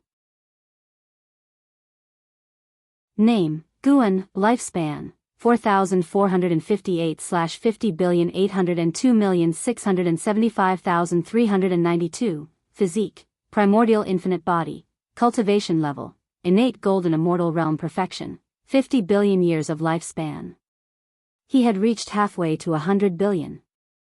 This was the accumulation Guan had achieved without massive slaughter or causing any upheaval, yet his lifespan had grown rapidly. Given such an advantage, he naturally did not have to struggle and risk his life like the common folks in the mortal coil. Because of this, he had to be more careful and cautious, never arrogant. Beneath the tree, Celestial Cyan and Tian Bai were practicing their swordsmanship, a dual-blade harmony technique created by Guan for them. The two women were vigorously immersed in their practice, while the celestial demon child was in the midst of a deep, extended cultivation retreat. It's been a while since I've initiated a lifespan reincarnation. Should I give it a go? Suddenly feeling an urge, Guan felt that his understanding of the Great Tao had slowed down recently, and he needed a new stimulus. Lifespan reincarnation was the perfect way. Even with its risks, they wouldn't immediately affect him in reality. A gamble. It had been many years since the last one. It was time. With a thought, Guan immediately initiated the lifespan reincarnation. You have expended 10 million years of lifespan to commence a session of reincarnation evolution, starting to connect to Tao rules, searching for reincarnation worlds. You have the following worlds to choose from. Select 1. Celestial Spirit Great World. 2. Great World of the Heavenly Tome. 3. Dark Great World. Great World? Heavenly Tome? Guan was drawn to the second option, but why did he feel like this world existed within the pages of a book? If so, he might encounter terrifying beings akin to the celestial spirit god. Forget it, better not meddle with the great worlds for now. 10 million years was not a small number to him, he'd have to work hard for half a year to attain it. Guan's gaze settled on the dark great world. Ever since Yang Xian defeated the Black Profound Emperor, Guan was no longer so cautious of him. This time, he could attempt to confront the Black Profound Emperor again, to personally vanquish him. Having made his choice, a series of prompts appeared before his eyes. You have chosen to reincarnate into the Dark Great World. Considering the Tao rules of this world cannot conceal your talent, you will retain the ability to seize lifespan but cannot activate stage-specific functions. Reincarnation evolution begins. In the first year, you are born in a town within the Western Extreme Domain. As a newborn, the town faces a demon beast attack, your parents are killed, and you are carried away by a demon beast, only to be fortuitously rescued by a cultivator. You are named by the cultivator as Black Profound.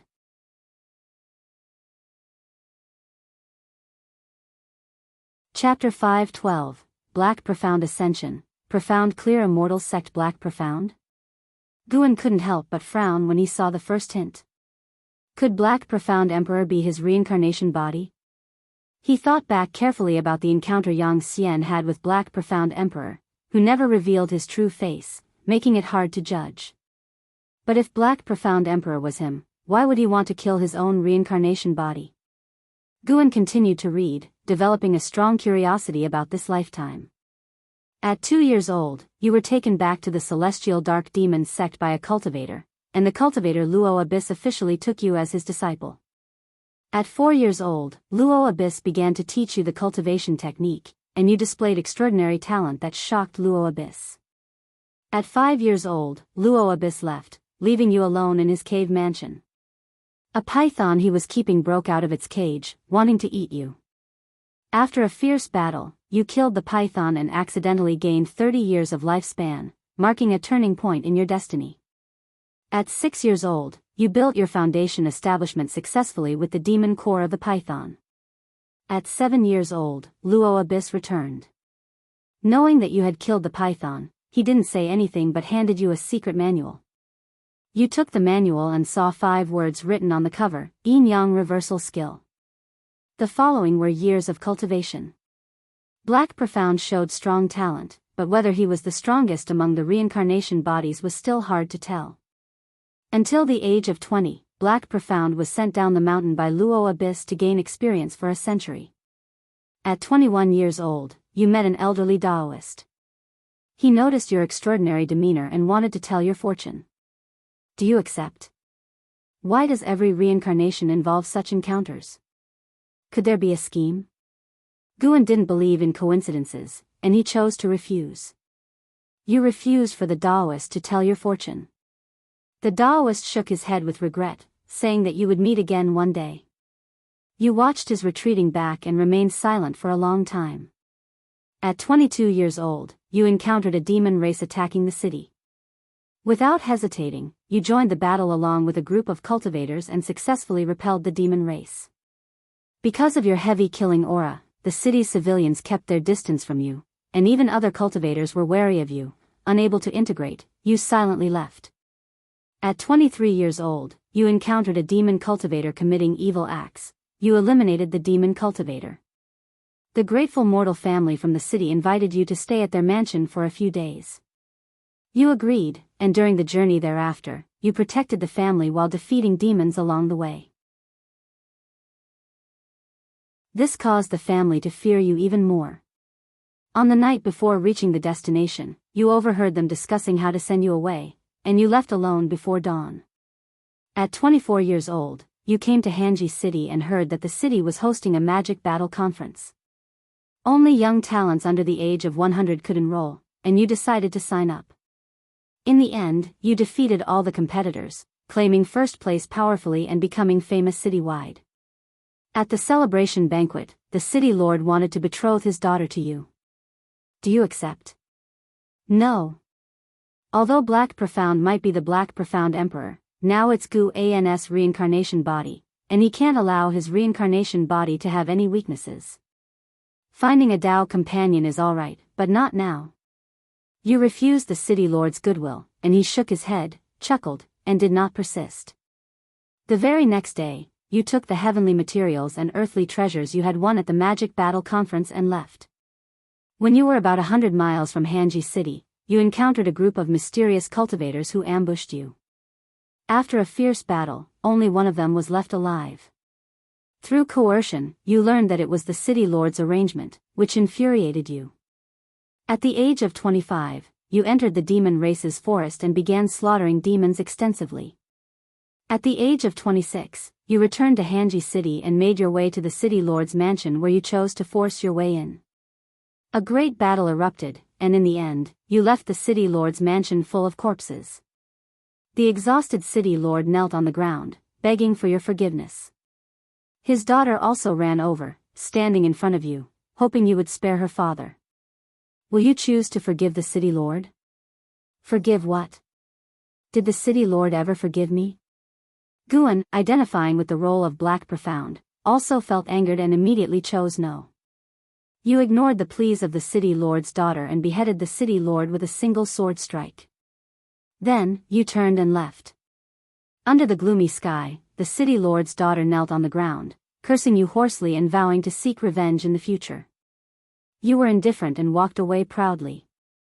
Guan, seeing this, felt that Black Profound might have developed feelings for the girl. Through this journey, how intense Black Profound's killing intent had been, almost catching up to Long Zhan. Could he actually have spared the city lord's daughter? The image of Black Profound in Guan's mind became even more nuanced, and as for the consequences of sparing the city lord's daughter, Guan was not worried. With the life-controlling Black Profound Emperor evolving rapidly, his early lives' enemies would hardly impact his future. In the subsequent prompts, Black Profound clearly relied heavily on life evolution, killing relentlessly each year, even routinely slaughtering the alien race, making Guan feel his growth rate would exceed his past lives. After a century, Black Profound returned to the Celestial Dark Demon sect.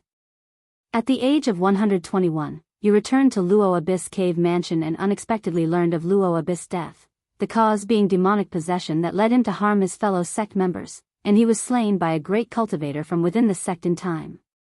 You found the incident highly suspicious. While staying at the Celestial Dark Demon sect to cultivate, you began investigating the truth behind your master's death. At the age of 122, you stumbled upon another disciple of Luo Abyss within the sect. After a discussion, you opened your heart, believing that your master could not have been possessed demonically. After hesitating, the other disciple suggested that the cause of the master's death might have been offending the vice sect hierarch, giving you a direction for your investigation. At the age of 123, while you were cultivating in the cave mansion, you felt strong auras approaching. Before you could think further, the restriction of the cave mansion was broken, and a group of law enforcement disciples forcibly entered, accusing you of demonic possession and harming your fellow sect members. They attempted to execute you on the spot. After a fierce battle, you escaped but were met with more opponents. You kept killing as you fled, leaving the celestial dark demon sect and heading north. At the age of 124, you arrived in the land of the North Nether. Standing on a cliff, you were awestruck by the sight of Kuan leaping from the boundless ocean, which led you into a state of profound mystery and enlightenment. At the age of 125, deep in the glacier, you discovered a mysterious cave mansion. After days of research, you successfully deciphered the clues of the restrictions left on the cave mansion. You stepped inside and, after facing 9 mechanisms, saw a stele inscribed with the words cause and effect. Feeling the dense spiritual energy within the cave mansion, you decided to go into seclusion there, planning to seek revenge on the celestial dark demon sect later. At the age of 135, you entered the Mahayana realm, prepared to return to the celestial dark demon sect. Just as you were about to leave, the cause and effect stele vibrated, and a powerful force absorbed you into it. You found yourself in a dimly lit cave. Turning around, you saw that the stele behind you was different from the previous cause and effect stele. It had no inscriptions and was covered in cracks and dust. No matter how you applied your powers, the stele remained inert. You chose to walk out of the cave. Outside the cave wasn't the glacier anymore but a world resembling the immortal realm, filled with abundant spiritual energy that astounded you. Just as you were immersed in the magnificent scenes of nature, a white-robed woman resembling a fairy descended from the sky and landed beside you. You couldn't discern her cultivation level, so you were very vigilant. The white-robed woman asked if you had ascended from the lower realm, which puzzled you further. She invited you to join the profound clear immortal sect. Will you agree? Ascended? Guan had never heard of the profound clear immortal sect, but it seemed Black Profound had no other choice. If the other party harbored ill intentions, even if he refused, he would still face trouble. Why not join and see?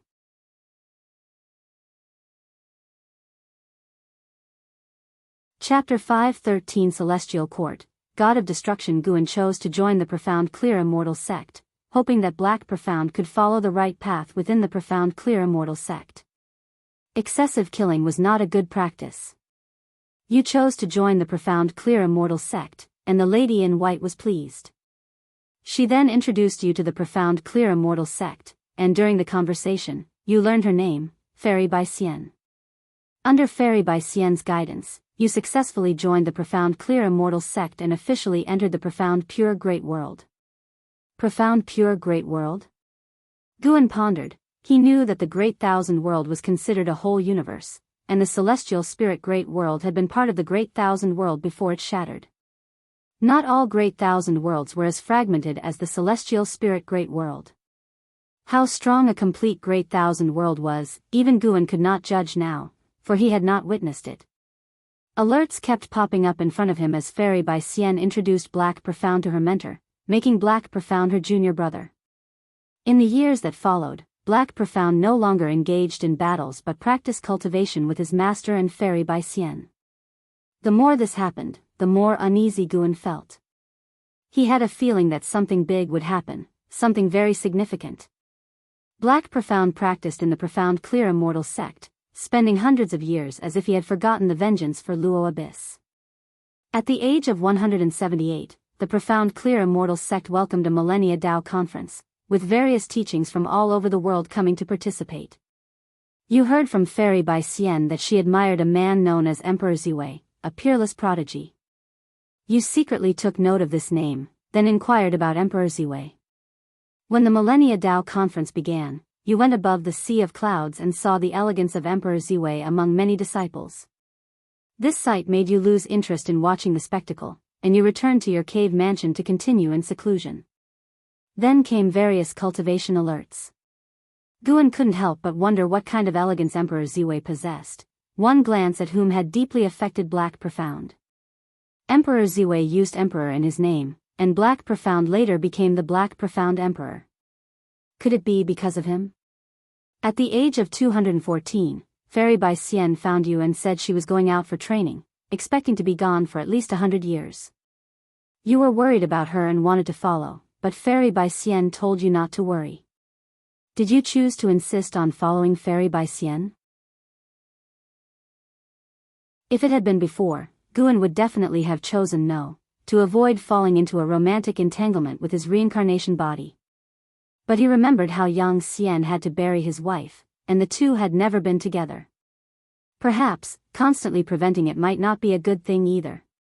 And in this life, Black Profound also had a tough time with no family, no friends, and even his master had died.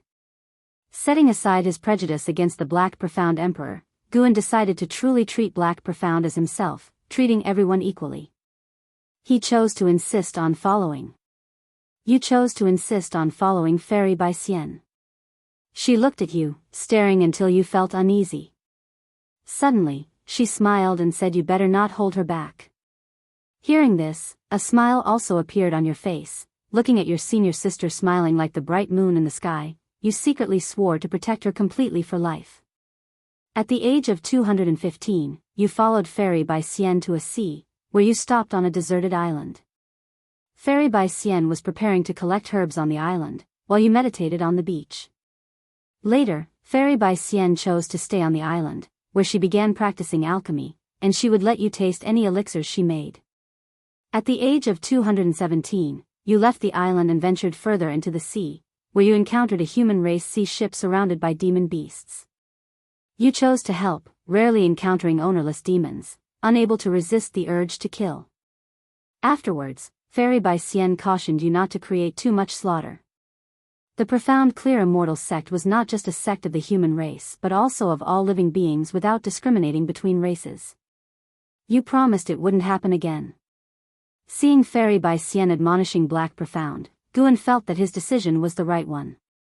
Lifespan could be considered as an aid and could be used in many ways, as long as one did not develop a killer instinct. He felt that Black Profound would not give up on lifespan, but as long as there was some restraint, it was also a good thing. Black Profound followed Fairy by Sien traveling around the world, treasure hunting, saving demons and people, exorcising ghosts, their journey brimming with excitement. The two also encountered dangers and had been seriously injured, but luckily, they took care of each other and always managed to turn peril into safety. Fairy by Sien had saved Black Profound, and Black Profound had also saved her. All in all, nobody truly held the other back. At 307 years old, you unexpectedly stumbled upon a battle for treasure where one party was none other than the Emperor Ziwei, whom Fairy by Sien admired. He fought alone against hundreds of strong immortal Dao cultivators and ultimately defeated them. Fairy by Sien was amazed, and even you had to admit that Emperor Ziwei was truly powerful. After the battle ended, Emperor Ziwei approached you. He obviously recognized Fairy by Sien and wished to invite her to his dojo as a guest, but she politely declined. Emperor Ziwei then turned to you and extended the invitation. Would you choose to visit his dojo? No. Not going. Guan made his choice directly. He was somewhat displeased with Emperor Ziwei. Hadn't he seen Black Profound walking with Fairy by Sien? Why interfere? You chose to refuse the invitation to Emperor Ziwei's dojo.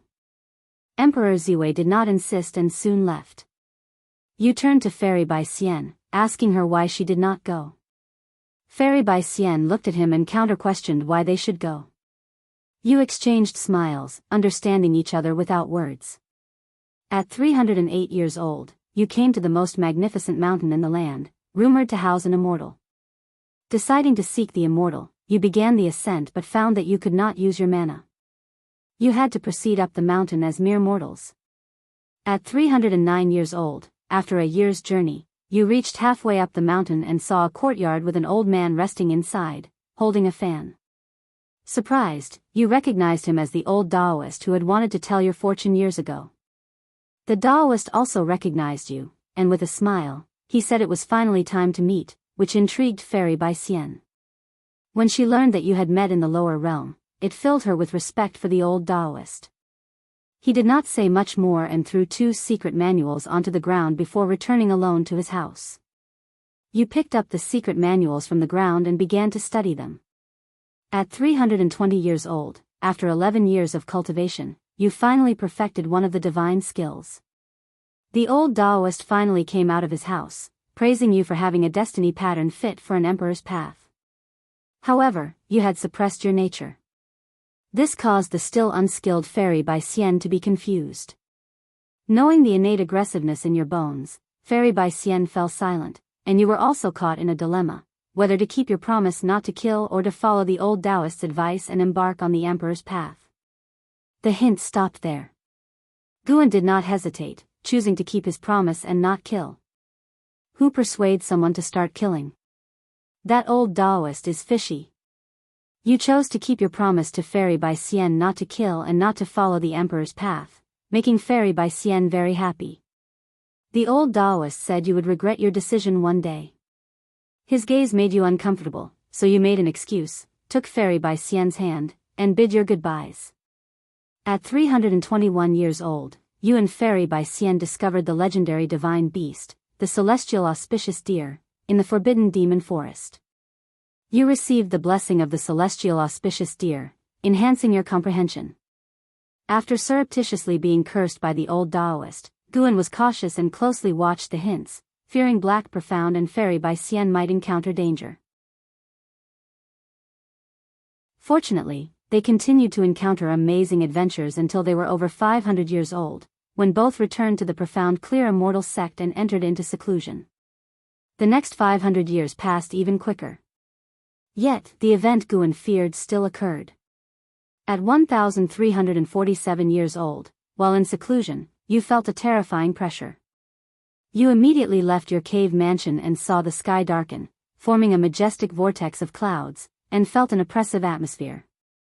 Soon after, you saw a pair of eyes and then heard an authoritative voice claiming he was the god of destruction from the celestial court, stating that there were unusual intrusions in this great world that must be cleansed. As his voice fell and the earth shook, you immediately went to find Fairy Bai Xian. You managed to find her and wanted to take her to flee, but she decided to stand or fall with the profound clear immortal sect. You were caught in an inner struggle, wondering whether to stay and protect the profound clear immortal sect. Celestial Court, God of Destruction. Guan frowned tightly. This God of Destruction might be a terrifying being like the Celestial Spirit God, and it seemed the Celestial Spirit Great World had shattered because of the Celestial Spirit God. How could the profound clear immortal sect resist such a terrifying entity? But how could Black Profound flee and still face the profound clear immortal sect? Forget it. Might as well die together, consider the million-year lifespan wasted. To embrace death with a loved one, even if life is short, insights can still be obtained. You chose to stay and protect the profound clear immortal sect, which deeply touched Fairy Bai Xian. She seemed to think of something and pulled you flying to a place. On the way, you saw countless great cultivators from the profound clear immortal sect rushing toward the giant eye in the sky, only to be extinguished one after another. This sequence of events made you feel so insignificant.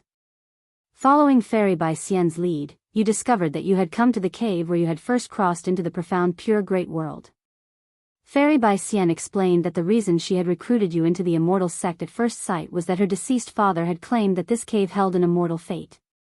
Someone who had once saved the profound clear immortal sect had emerged from this cave mansion. She hoped you could return to your original world.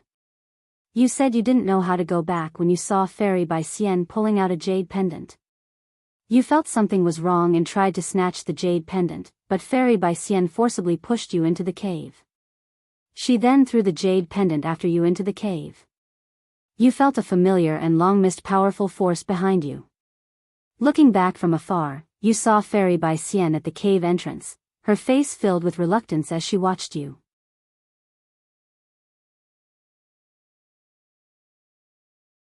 Chapter 514, Taoist Emperor, the Unprincipled Immortal. You have returned to the dark great world. Seeing this prompt, Guan's feelings became complex.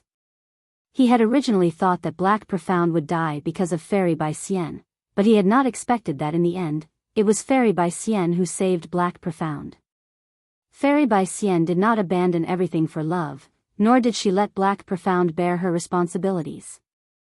Even Guan was moved by Fairy Bai Xian and felt that she was worthy of the identity of an immortal sect disciple. Since there was no choice to be made, the the prompt continued. Having returned to the dark great world, Black Profound chose the path of extremity, beginning to slaughter demons and slay monsters wildly. In less than a century, he had fought his way back to the celestial dark demon sect. He headed straight for the vice sect hierarch, seeking to avenge his master. Everyone who tried to stop him was executed. In the end, he brought about the collapse of the celestial dark demon sect. No one dared to block his path, with the sect hierarch himself begging for mercy on behalf of the vice sect hierarch, revealing that the vice sect hierarch was his own younger brother. To this, Guan chose not to show mercy, for Black Profound needed to avenge the Luo Abyss for his master. Besides, without the pursuit of the celestial dark demon sect, how could Black Profound have been forced into the profound pure great world? Good and evil will eventually be repaid. The celestial dark demon sect had this tribulation coming. As for Black Profound, he too would face his karma. If there was cause and effect, even death would only mean his skills were inferior. Black Profound grew rapidly, but he never encountered the other two reincarnations of Guan in the dark great world, Chu Lu and Xiao Xingtian, which made him doubt whether Black Profound was indeed the Black Profound Emperor. Guan sat up from the tree trunk. He was currently in the dojo. Even if inheriting memories of reincarnation drained spiritual energy, it was like the lifespan barrier, drawing spiritual energy from all directions of great heaven and earth and would not reveal the location of the dojo. In this world today, every day, there were great cultivators breaking through. The commotion was already significant, so the disturbance caused by inheriting memories would not cause panic among all beings. Down below, Celestial Cyan and Tian Bai were still practicing swordsmanship and did not notice Guan sitting up. When the prompt regarding reincarnation reached 2,000 years later, Black Profound finally encountered a catastrophe. At 2,132 years of age, you reached the 9th heaven of the immortal path in cultivation level, alarming the whole world. The clouds of tribulation above your head had not yet dispersed when a giant hand reached out from within and grabbed you. Your consciousness fell into darkness. When you awoke, you found yourself lying on a grass field. Opening your eyes, the celestial vault was bright, majestic mountains surrounded you on all sides, and you were in a vast valley. There were other people in the valley, and you discovered that their cultivation levels were no weaker than your own, all at the 9th heaven of the immortal path and from different great worlds. Someone told you that you were inside a magical treasure and could not escape. Unconvinced, you tried and realized you indeed could not escape, forcing you to calm down. At 2,240 years of age, you tried again to break free but were once more intercepted by the world's restrictions. At 2,302 years of age, a pair of eyes appeared in the sky, and you heard a voice. The voice belonged to the master of this piece of great heaven and earth, who called himself the Evil Emperor. He stated that only one among you could live to see him. You hesitated for a moment before initiating a massacre. In the end, you slaughtered 736 free immortals and began to attempt breaking into a greater realm. Your breakthrough was successful, surpassing the 9 heavens of the immortal path. You shattered the world's limits, arriving at a great hall where you met the Evil Emperor. Astounded by your talent, the Evil Emperor wanted to accept you as his disciple. Do you choose to agree to become the disciple of the Evil Emperor? Having witnessed Black Profound's rapid breakthrough to the Dao fruit realm, and seeing the Evil Emperor remain so composed, Guan realized this individual must be terrifying. After much hesitation, Guan decided to wait. Having killed so many free immortals, Black Profound's lifespan must be immense. It was just that he hadn't had the time to keep improving. You choose to agree to become the disciple of the Evil Emperor. The Evil Emperor is gratified and presents you with a golden core to refine. You find that you can only cultivate on the hall, and it's clear that the Evil Emperor has no intention of letting you leave. You are hesitant. Do you choose to agree to refine the golden core? Guan frowned, weighing his options carefully. If the Evil Emperor had calculations and the power, why would there be a need for roundabout schemes? If the heart of the Evil Emperor was good, even if Guan refused, there shouldn't be any trouble. No. Guan made his choice. You refuse to refine the golden core. The Evil Emperor snorts coldly, saying it's not up to you. You engage in a fierce battle, ultimately falling to the Evil Emperor, who forcibly stuffs the golden core into your body and compels you to refine it, plunging you into a state of chaos. You begin to integrate the heaven-encompassing golden pill. Good gravy. The golden pill of the heaven-encompassing free immortal. What was the cultivation level of this evil emperor? You've comprehended the path of cause and effect, you've comprehended the path of destiny, you've comprehended the path of yin and yang. An evil soul tried to possess you, but you eradicated it by forcibly evolving your lifespan. Your cultivation level has greatly increased, you opened your eyes, and the evil emperor was kneeling before you, calling you master and offering you the emperor's weapon, the karma rebirth moon. You pretended to accept, leading the evil emperor away and began your secluded cultivation. You successfully crossed the tribulation and reached the realm of profound yuan free immortal. The evil emperor returned to congratulate you. Suddenly, you attacked him. After a fierce battle, you slew the evil emperor and found the emperor's destiny within the palace. You merged it with your own, changing your destiny pattern and becoming a Taoist emperor, unconstrained by karma or fate. You named yourself Black Profound Emperor, and as if decreed by some cosmic fate, you felt recognized. At the age of 2303, you stepped out of the evil domain and into the cosmos. You discovered the vastness of the universe. The dark great world was just a fraction of it, and you began to traverse the cosmos. Black Profound Emperor. It was indeed him. Seeing this prompt, Guan felt conflicted. He didn't understand why the Black Profound Emperor would want to kill his reincarnation body. The prompts kept coming. More and more slaughter, but the Black Profound Emperor didn't kill without purpose.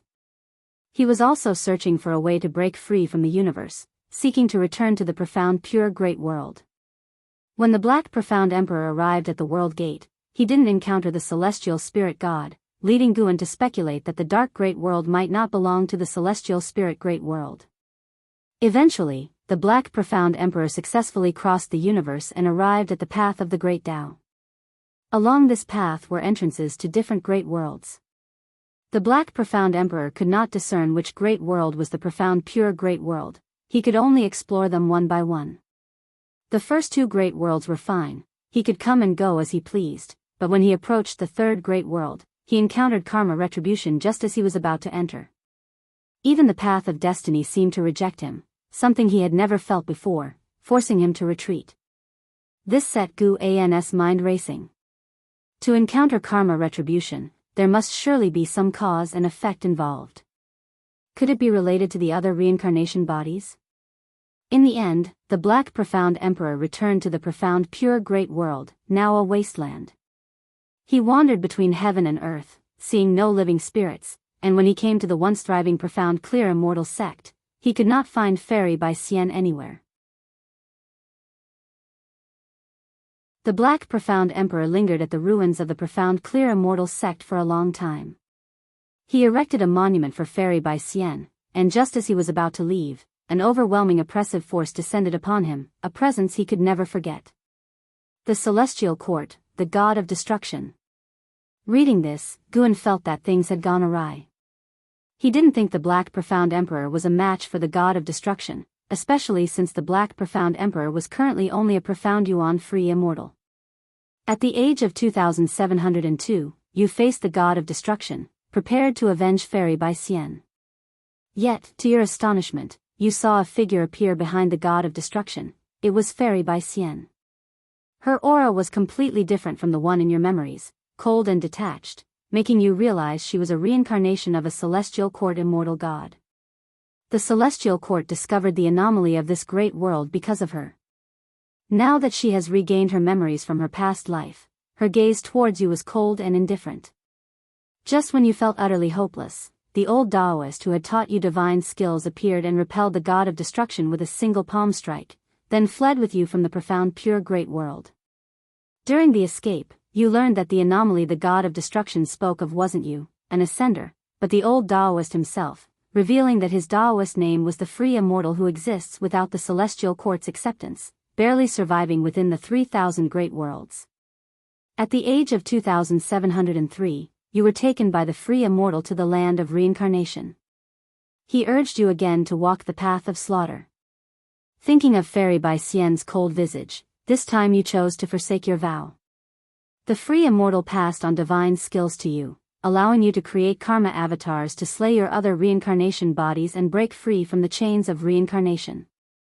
Good heavens! So that's what was happening. This free immortal was really stirring things up.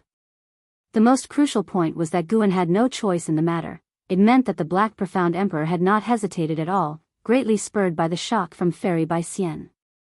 Guan felt it was absurd, but the prompts about reincarnation continued, indicating that escaping from the lifespan reincarnation was not so easy. If a reincarnation body could kill the original, then a lifespan of 10 million years could be too much of a loss. At the age of 2820, you created 3,000 karma avatars, dispersing them into the 3,000 great worlds, then manipulating them to enter the river of destiny. A third of your karma avatars were exterminated within the year. At 3,007 years of age, the free immortal passed the cultivation technique to you, the Taoist unique venerate skill.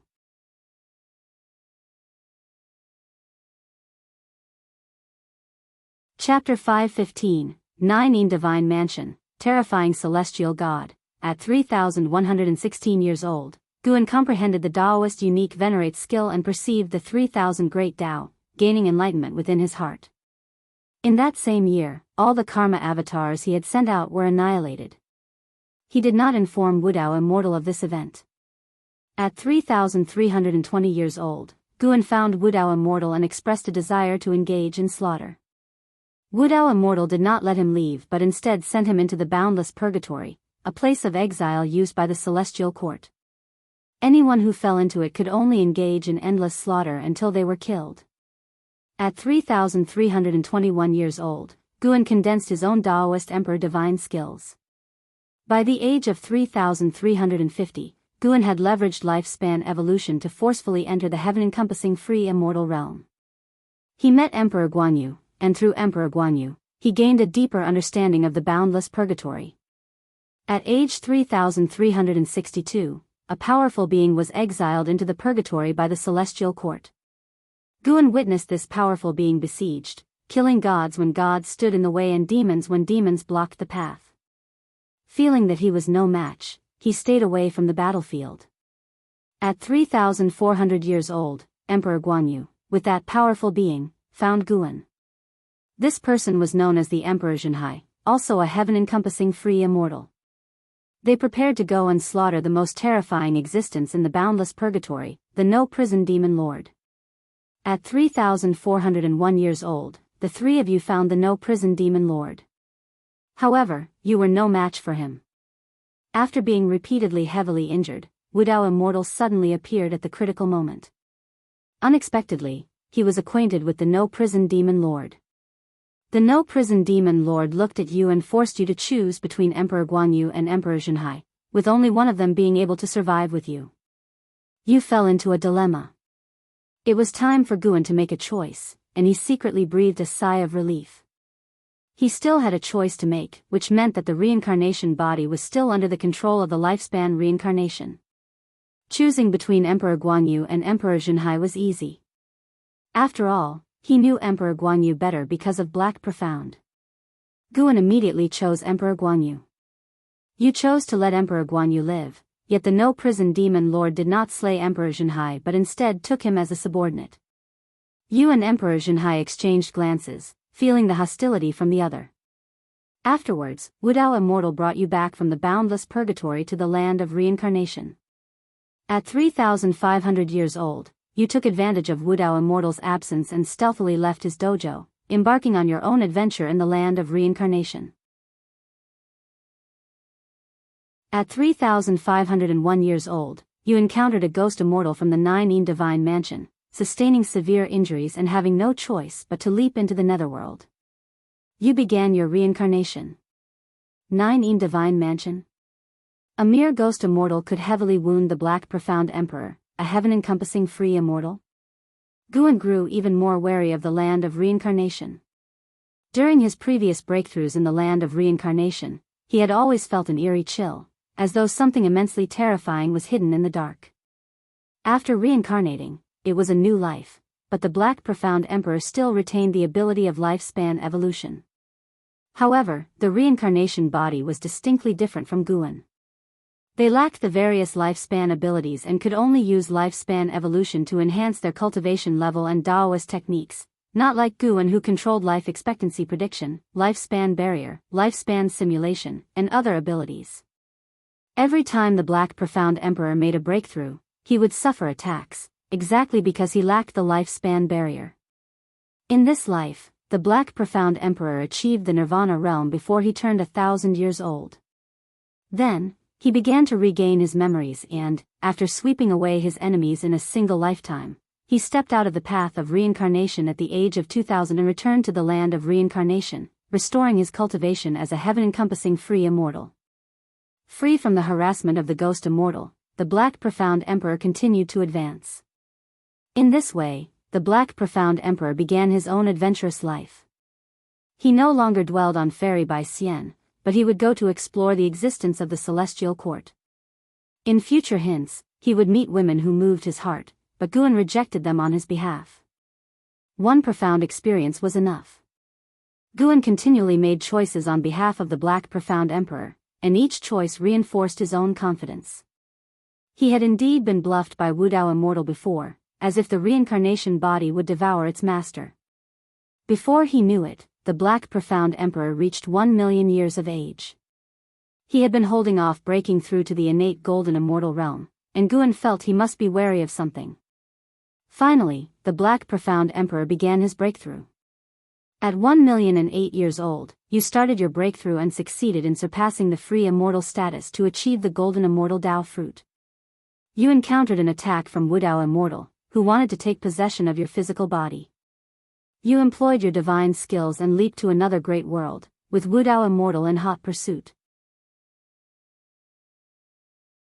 You have come to the celestial spirit great world. You realize this great world has already shattered, and so you rush toward the world gate, wanting to flee to a stronger great world, as the godless immortal continuously attacks you. You encounter an attack by the celestial spirit god. You are severed in two by a single axe blow from the celestial spirit god. You immediately resist, but the celestial spirit god swings the axe again and slays you, destroying both body and spirit. You die at the hands of the celestial spirit god. Reincarnation ends. Damn it. The celestial spirit god again. Even the Black Profound Emperor died by his hand? Celestial spirit god, if you could also slay the godless immortal, then I would truly admire you. That's what Guan thought to himself as he got up, disappeared from his spot, and arrived at the highest peak in the Taoist field of the beginningless. He sat cross-legged on a cliff and began to inherit the memories of reincarnation. The reincarnation prompts were just a summary. Only by truly inheriting the memories of reincarnation could one feel them vividly. A continuous stream of reincarnation memories flooded into Guan's mind. Upon awakening in the body of reincarnation in the dark great world, the whole world was enshrouded in darkness. The world was dark, and human hearts, even darker. Although Luo Abyss had saved Black Profound, he hadn't treated him all that well, but because he was Black Profound's only kin, Black Profound could never forget him. No matter how many years passed, Black Profound would always think of that dark cave mansion. Having become Black Profound, Guan could understand these feelings. The more one lacks something, the more they yearn. He did not miss Luo Abyss, he yearned for kinship, that was all. In the dark great world, not a single day was happy for Black Profound. Guan felt that he had it even worse than Chu Lu and Xiao Xingtian. It was only when Guan stepped into the profound pure great world that his entire world seemed to brighten and become radiant thanks to Fairy by Xien's smile. At that moment, he was Black Profound, and he too wanted to protect Fairy by Xian for a lifetime. The life that followed, adventuring through the great world with Fairy by Xian, was even more carefree and joyous, and also gave Guan a deeper understanding of the power of the great world.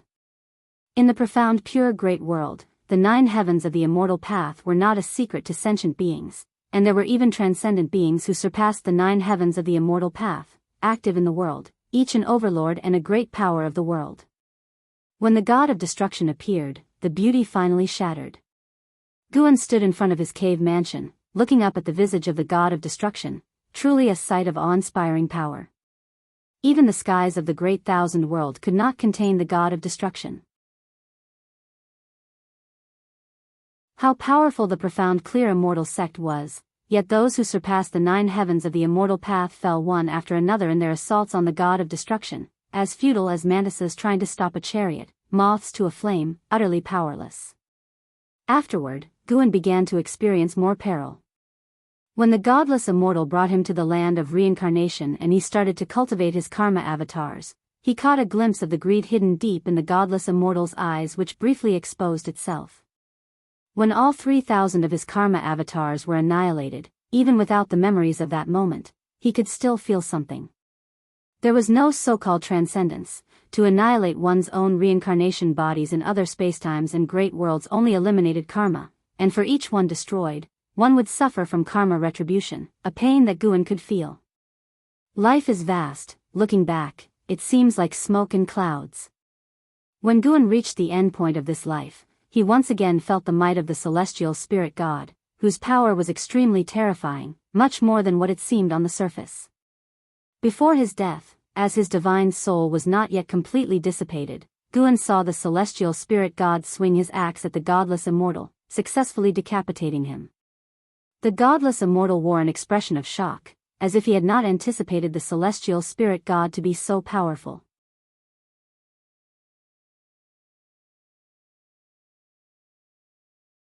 Chapter 5:16, Taoist unique venerates skill. The reincarnation inheritance had ended. When Guan opened his eyes, the sky had darkened. He looked up to see the night sky sparkling with stars, making him feel as if a lifetime had passed. The memories from Black Profound Emperor's million-year reincarnation had completely merged into his soul. It was as if he had truly lived through those million years. Dark Great World, Profound Pure Great World, Path of the Great Tao, Land of Reincarnation. He had truly become the Black Profound Emperor, the two merging into one. The so-called reincarnation body is actually just the same soul, merely manifesting under different Tao rules. A reincarnation body can kill another reincarnation body, but it cannot kill the primordial soul. If the primordial soul perishes, all reincarnation bodies will cease to exist.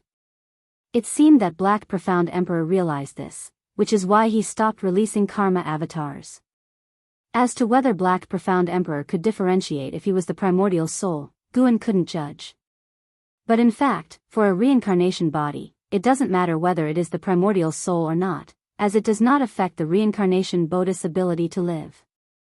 The primordial soul could even become a reliance for the reincarnation body. God of Destruction had Black Profound Emperor destroy all other reincarnation bodies just so he could escape all karmic ties and then possess a body to evade the celestial court's pursuit. Regrettably, what God of Destruction didn't understand was that Black Profound Emperor's reincarnation body operated differently from what he perceived as reincarnation. Guan's lifespan reincarnation was not bound by the Tao rules. No one could therefore infer his reincarnation body and primordial soul through Black Profound Emperor. This life, Black Profound Emperor had helped Guan understand the Great Thousand World, Path of the Great Tao, and Land of Reincarnation, even revealing to him other paths of cultivation. Taoist Emperor. The Taoist Emperor is a branch in the path of cultivation, anchored in the Great Tao, obtaining the power of the Great Tao at an earlier realm, becoming an existence that realms cannot measure. To become a Taoist Emperor, one must gain the acknowledgement of the Great Tao, an exceedingly arduous task. Black Profound Emperor also became a Taoist Emperor through the inheritance left by the evil Emperor. The world established by the Great Tao is truly boundless. Even an innate golden immortal is not enough to comprehend the true essence of the Great Tao. Footsteps approached from behind, interrupting Guan's thoughts. Shenzhen came and sat in front of him, curiously asking, "What's wrong? You've been here all day and night." She had watched for a long time and approached only after seeing Guan slightly move. Guan turned his head to look at her and smiled. "Naturally, I am comprehending the natural order of the universe." Seeing the smile on his face, Shenzhen breathed a sigh of relief. She took out a painting scroll, then unfurled it. It depicted Guan's silhouette, looking so somber, radiating a morose and eerie aura of death. "This is a painting I made of you earlier. During the process, I saw some visions," Shenzhen said cautiously. This piqued Gu An's interest. Could she have seen his reincarnation memories? What did you see? Guan asked with a smile, his smile also easing Shenzhen's nervousness. Previously, Gu An's silhouette had brought immense pressure on Shenzhen, instinctively terrifying her. If it weren't for her relationship with Guan, she really wouldn't have dared to approach. Shenzhen hesitated for a moment, then said, I saw many visions, all fragments, but quite what? Quite shocking. The events and enemies you encountered are beyond what I could have ever imagined. Shenzhen replied, thinking of the god of destruction's form, and couldn't help but shudder. Who wouldn't despair when faced with such an existence? She thought again about Gu An's parting with Fairy Bai Xian, and when she saw Fairy Bai Xian again, that aloof and lofty demeanor made her sympathize with Guan. No wonder so many beauties threw themselves at Guan, yet he remained indifferent. It turned out he had already experienced a deeply memorable love. Listening to her thoughts, Guan guessed the scenes she had glimpsed. Although they were fragments, the fact that she could see them proved her talent for understanding the way of cause and effect. It wasn't just the way of cause and effect, perhaps Shenzhen could also glimpse into the path of reincarnation and the way of fate. Guan pretended to be serious. Those things you've seen, aside from those about me, don't talk about them, and certainly don't draw them, to avoid trouble. Shenzhen nodded. She wasn't foolish. How could she dare to draw the god of destruction, whom even Guan couldn't defeat? Looking at Gu An's face, Shenzhen felt that he was also carrying a burden, facing enemies he couldn't overcome. Perhaps Guan had come to hide in the celestial spirit great world just to avoid these formidable beings. For the first time, Shenzhen felt a strong desire to become stronger. Although she was unclear about what exactly had transpired between Guan and that woman, seeing her lofty look down on Guan infuriated Shenzhen. One day, she would accompany Guan to take revenge. After all, she had no attachments in this life and was only following Guan to cultivate. From now on, Gu An's enemies were her own. Hearing her thoughts, Guan couldn't help but laugh and cry, but he was, of course, somewhat touched. It was not in vain that he had brought her to the dojo. I will pass on to you a divine skill that will aid you in better understanding the Tao. Do you want to learn it? Guan looked at Shenzhen with a smile. Upon hearing this, Shenzhen's eyes lit up, and she nodded eagerly. This skill is profound and mysterious. It won't show effects in just a year or two. Be mentally prepared, Guan cautioned. Shenzhen replied, in this dojo, I'm in no rush. Guan was amused, then proceeded to impart the Taoist unique venerate skill of the Black Profound Emperor to Shenzhen. The Taoist unique venerate skill was originally taught by the immortal without doubt to the Black Profound Emperor, but the Black Profound Emperor had enhanced it, making it even stronger. Guan guessed that the Black Profound Emperor had utilized lifespan evolution, which was why the immortal without Tao, despite pursuing him, couldn't defeat him. The Taoist unique venerate skill of the Black Profound Emperor had surpassed that of the immortal without Tao. The Taoist unique venerate skill was a complete Taoist technique, including divine skills, spells, evasion techniques, and formations, among others. Once Shenzhen inherited the Taoist unique venerate skill, she could cease cultivating other Taoist techniques. With so many reincarnation memories merged, Guan mastered countless Taoist techniques, and the Taoist unique venerate skill was definitely one of the top tier. Perhaps the Black Profound Emperor's talent was not as great as that of Yang Xian, nor his combat ability, but his opportunities were quite extraordinary. Guan didn't pass it orally but raised his hand, his fingers pressing on Shenzhen's forehead. Shenzhen's eyes widened as she stared intently at Guan, a strange light flickering in her eyes. Soon, she entered a state of enlightenment. The moon set, and the sun rose. Morning sunlight spilled over Shenzhen, who suddenly opened her eyes, staying frozen in place. Then, instinctively looking around, when she saw Guan stretching near a cliff not far away, she finally sighed in relief. The Taoist unique venerate skill was vast and boundless, and just the inheritance of cultivating memories made Shenzhen feel as if she had traversed a vast sea, thus waking up with a feeling of panic as if facing a transformed world. She stood up and walked to Gu An's side, about to speak, but then heard Guan say, "This skill, I impart to you alone, you must not pass it on." Hearing this, a smile bloomed on Shinjin's face, lifting her spirit completely.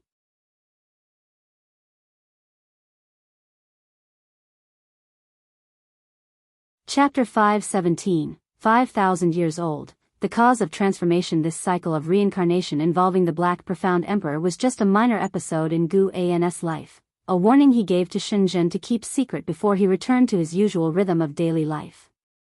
Gathering flowers and herbs, mentoring disciples, reading, writing, and so forth. Others in the Taoist field of the beginningless busied themselves with their own cultivation, and time passed quickly before them. In the blink of an eye, Guan celebrated his 5,000th birthday. He alone knew this fact, as everyone around him considered him an old monster who had lived untold years. That year, during the summer, Guan sat on a boulder in the forest, checking his attribute panel. Name, Guan. Lifespan, 5000/61, 551, 478, 029. Physique, primordial infinite body. Cultivation level, perfection in the innate golden immortal realm. A lifespan of over 615 billion years, not bad, steadily increasing. Guan thought thus, a smile appearing on his face. Beside him was a stream, the very place where he had first met Yi Qingshan and others, now a boundary line of the forbidden land of the Qiankuan sect. He stayed here to wait for someone. While waiting, Guan looked towards the distance, observing the current state of his old acquaintances. Martial resolution had become a high-ranking member of the Supreme Sect, but power was corrupting his talent. Profound celestial intent was still traveling the world, having relinquished all responsibilities since the Supreme Sect had grown stronger and leading a carefree life. Jiang Qiong had become a Supreme Elder, currently in seclusion and cultivating. Li Xiandao, supported by Yang Jian, began to expand the boundaries of the Tai Tsang dynasty.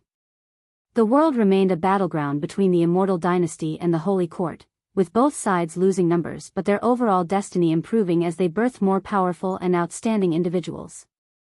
Without the intervention of the free immortal, all was relatively peaceful.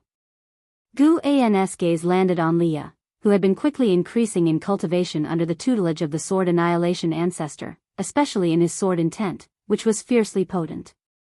Having instruction surpassing even the 9 heavens of the immortal path from a sword Dao expert, Li Ya's opportunity was among the top in the world, only in how surpassing him among their generation.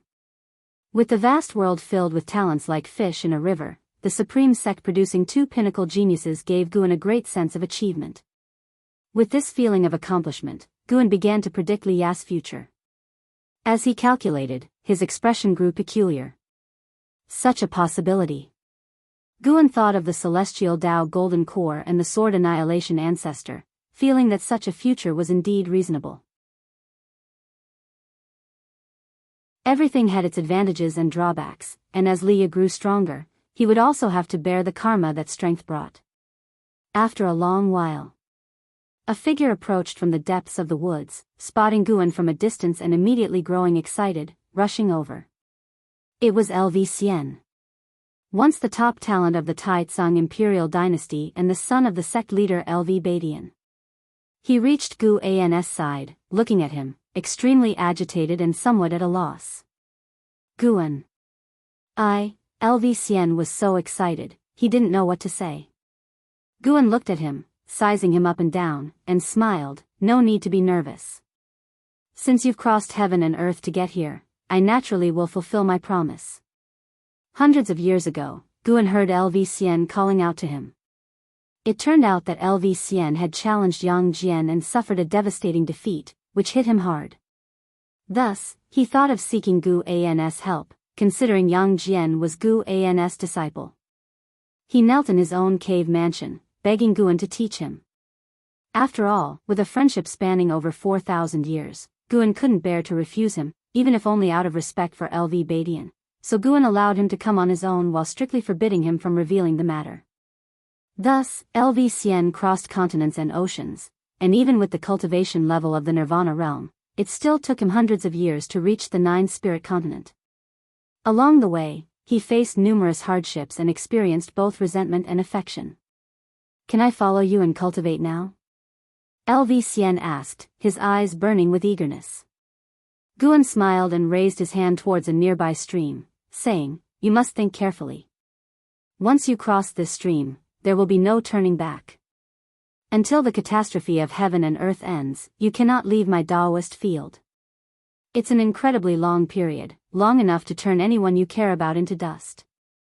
Upon hearing this, Lvcien's brows furrowed tightly. Many faces flashed through his mind, but after only a moment's hesitation, he stepped forward and crossed the stream. He turned his head to look back, gazing at the woods behind Guan as if a weight had been lifted off his shoulders. Guan stood up, crossed the stream as well, and passed him by, heading toward the Taoist field of the beginningless. Lvcien hurriedly followed, but he couldn't help turning his head back again. In a daze, he saw a beautiful figure standing across the stream, her face bright with a radiant smile looking at him, causing a tremor in his pupils. Lvcien took a deep breath, decisively turned his head away, and quickly caught up with Guan's pace. Guan pretended not to notice his struggle and began to introduce him to the nearby mountains and forests. Lvcien listened intently but couldn't stop thinking about that woman. Had he truly said goodbye forever? Yet, compared to romantic attachments, he could not accept mediocrity even more. He was born to be an immortal. Guan walked slowly, and his voice gradually soothed the waves in Lvcien's heart. When they returned to the Taoist field of the beginningless, a figure appeared out of nowhere in front of them. It was the Blood Prison Great Saint. The transformed Blood Prison Great Saint looked at Lvcien and sneered, "Didn't expect you to come. Let's have a match." He had long wanted to fight Lvcien. Lvcien clearly remembered the Blood Prison Great Saint and immediately agreed to the challenge without hesitation, thus, completely pushing his worries aside. Guan raised his hand to create a barrier, allowing the two to enter and fight to their heart's content. Once they entered, they immediately unleashed their auras, which also alerted the others in the dojo since they were unfamiliar with Lvcien's aura and couldn't help but overthink. One figure after another appeared beside Guan, inquiring about Lvcien's identity. Guan briefly introduced him, and when they heard that Guan had personally brought Lvcien in, they dismissed their concerns and began to look forward to his performance. Qin Xuan felt Lvcien's aura and secretly marveled, as they were both in the Nirvana realm. He felt he was probably no match for Lvcien. Celestial Demon Child, Celestial Cyan, Tian Bai, and Ghost Mother of Ephemera also felt a sense of awe. Jiang Shi and Xing Tian watched the fight earnestly, hoping to learn. Shenzhen came up to Guan and whispered, "His karma and destiny are changing rapidly." Guan glanced at her but did not respond. Indeed, there were changes. The changes were due to Guan cleansing Lvcien's karma to prevent powerful beings from using him to predict the presence of the Taoist field of the beginningless. Better safe than sorry, even though Guan was already an innate golden immortal, he still acted cautiously. Guan looked at Lvcien, his eyes revealing a hint of expectation. Meanwhile, far across the realms, Leia arrived in front of the 9 Extreme Sacred Heart Sword. The area was an open forest, and the Sword Annihilation Ancestor stood nearby, watching Leia. In front of Leia, the 9 Extreme Sacred Heart Sword was stuck in the soil, its blade etched with crimson flame patterns and about 4 fingers wide. The hilt was dark purple, resembling the scale armor of some exotic beast wrapped around it, and the guard was engraved with a lifelike, eerie eye. As Leia looked at the 9 Extreme Sacred Heart Sword, he tried to calm his emotions, while the divine exotic immortal spirit leaped out of his body and perched on his shoulder, eyeing the 9 Extreme Sacred Heart Sword.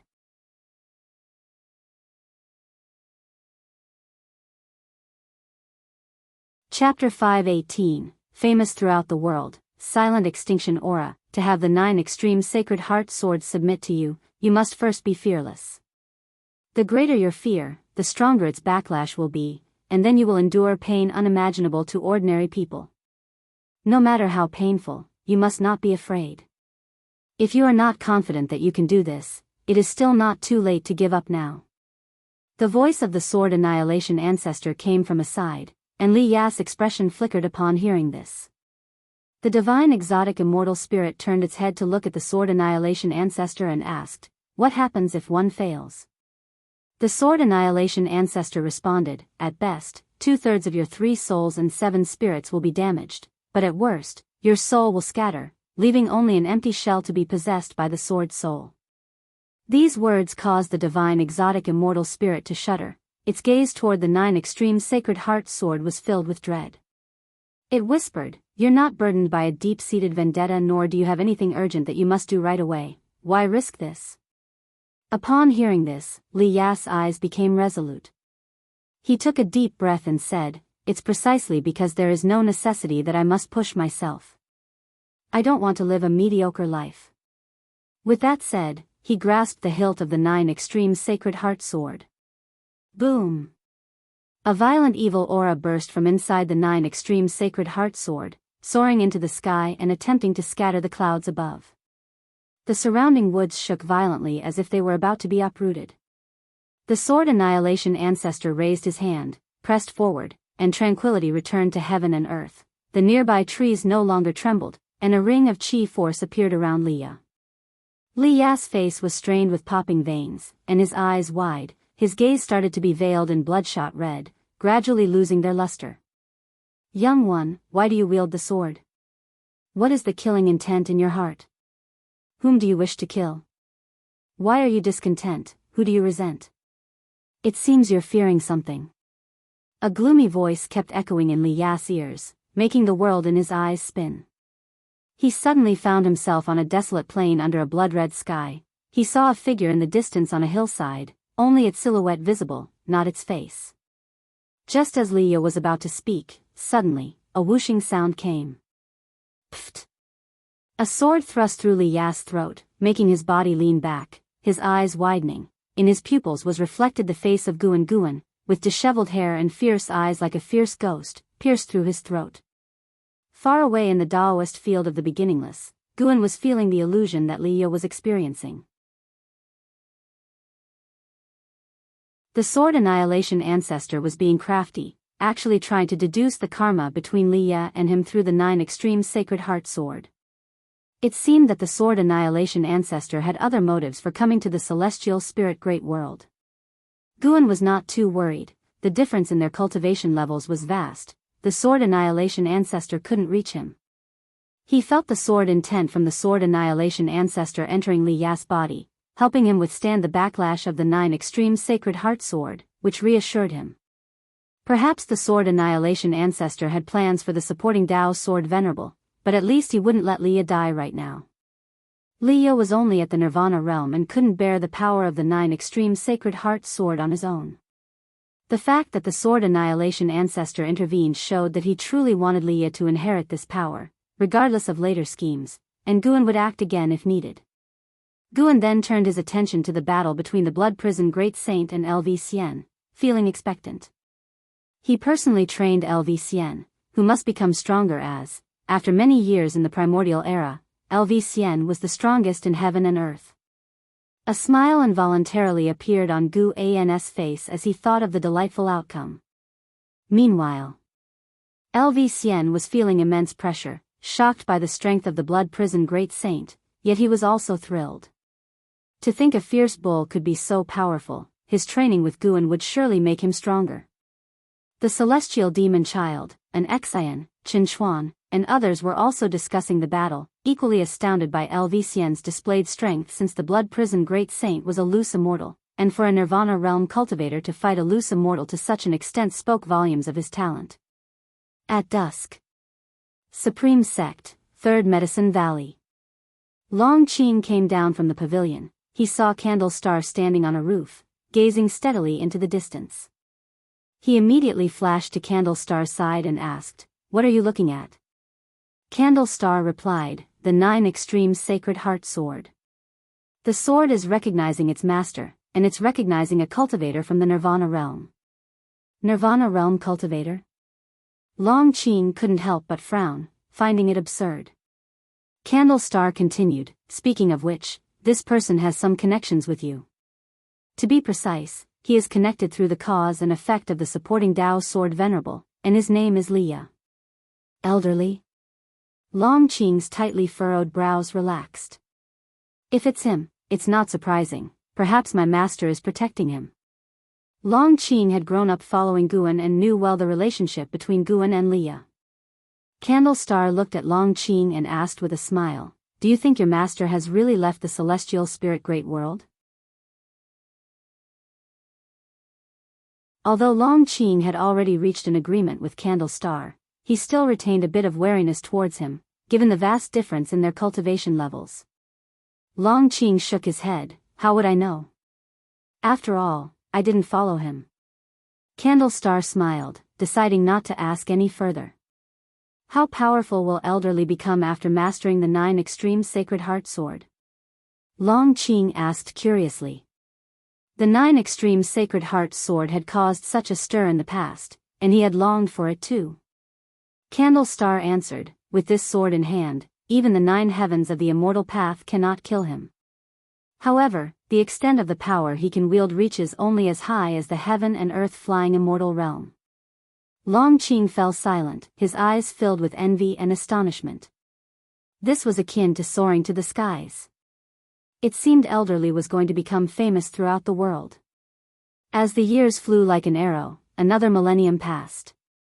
Inside the Taoist field of the beginningless, Guan lay on a tree reading a book, while below on the grassland, figures like an Xian, celestial demon child, celestial Cyan, Tian Bai, LV Xian, blood prison great saint, and Jiang Shi were meditating, all immersed in the Tao intent imparted by Guan. Sunlight sprinkled down, seeping through the gaps in the leaves and falling upon Guan. He slowly raised his head and looked towards the celestial vault. Ever since he had arrived at the Taoist field of the beginningless, time had passed much faster than before, but he did not feel uncomfortable. Instead, he enjoyed it, as his lifespan also increased rapidly. The celestial spirit great world, which had known peace for over 2,000 years, was going to face turmoil again. The will of heavenly Tao always remembered to destroy all living beings. This time, it was other great worlds within the universe that were invading, preparing to take over the celestial spirit great world, with Tao fruit realm beings scheming in the background. Guan had no intention of intervening. Nowadays, the celestial spirit great world was a place where many powerful beings were interconnected with bound interests, and many strong beings would not allow the celestial spirit great world to be destroyed at this critical juncture. He was more of a spectator. "Elder brotherly, although you have already become famous throughout the world, this calamity might cause you to stumble again," Guan murmured to himself, a smile appearing on his face. 500 years ago, Leah had emerged abruptly, wielding the 9 extreme Sacred Heart Sword and challenging sword cultivators across the world. Victorious in every battle, his fame was unparalleled for a time, and people had forgotten about and how, considering Leah the greatest talent in the world, even though he relied on the 9 extreme Sacred Heart Sword. Suddenly, Guan's expression changed slightly as he looked towards outer heaven. "This aura, are you still not giving up?" Guan thought to himself, his gaze sharp. He felt the aura of the silent destruction god Emperor coming from the world gate. The silent destruction god Emperor had possessed the Long clan's flesh, and in order to capture Long Qing, he even planned to harm all living beings. Such actions had already put him on Guan's kill list.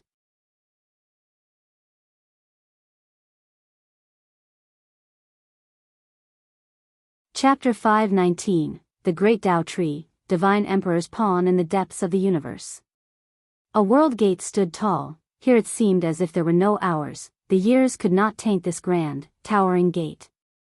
At this moment, a bright light shone from within the world gate. A figure slowly stepped out from the strong light, clad in black armor, a mysterious presence, a helmet underneath which was as black as a black hole, making it impossible for anyone to see his true face.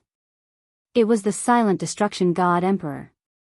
In his right hand, palm facing up, hovered a golden token, long as a knife, intricately carved on its surface, emanating a brilliant golden radiance, dazzling beyond compare. As he walked out of the world gate, he stopped, turned his head to look at the figure of the celestial spirit god. Another 7 figures stepped out one after another from the world gate, men and women alike, each with a celestial demeanor and magnificent bearing, their gazes also turning toward the celestial spirit god.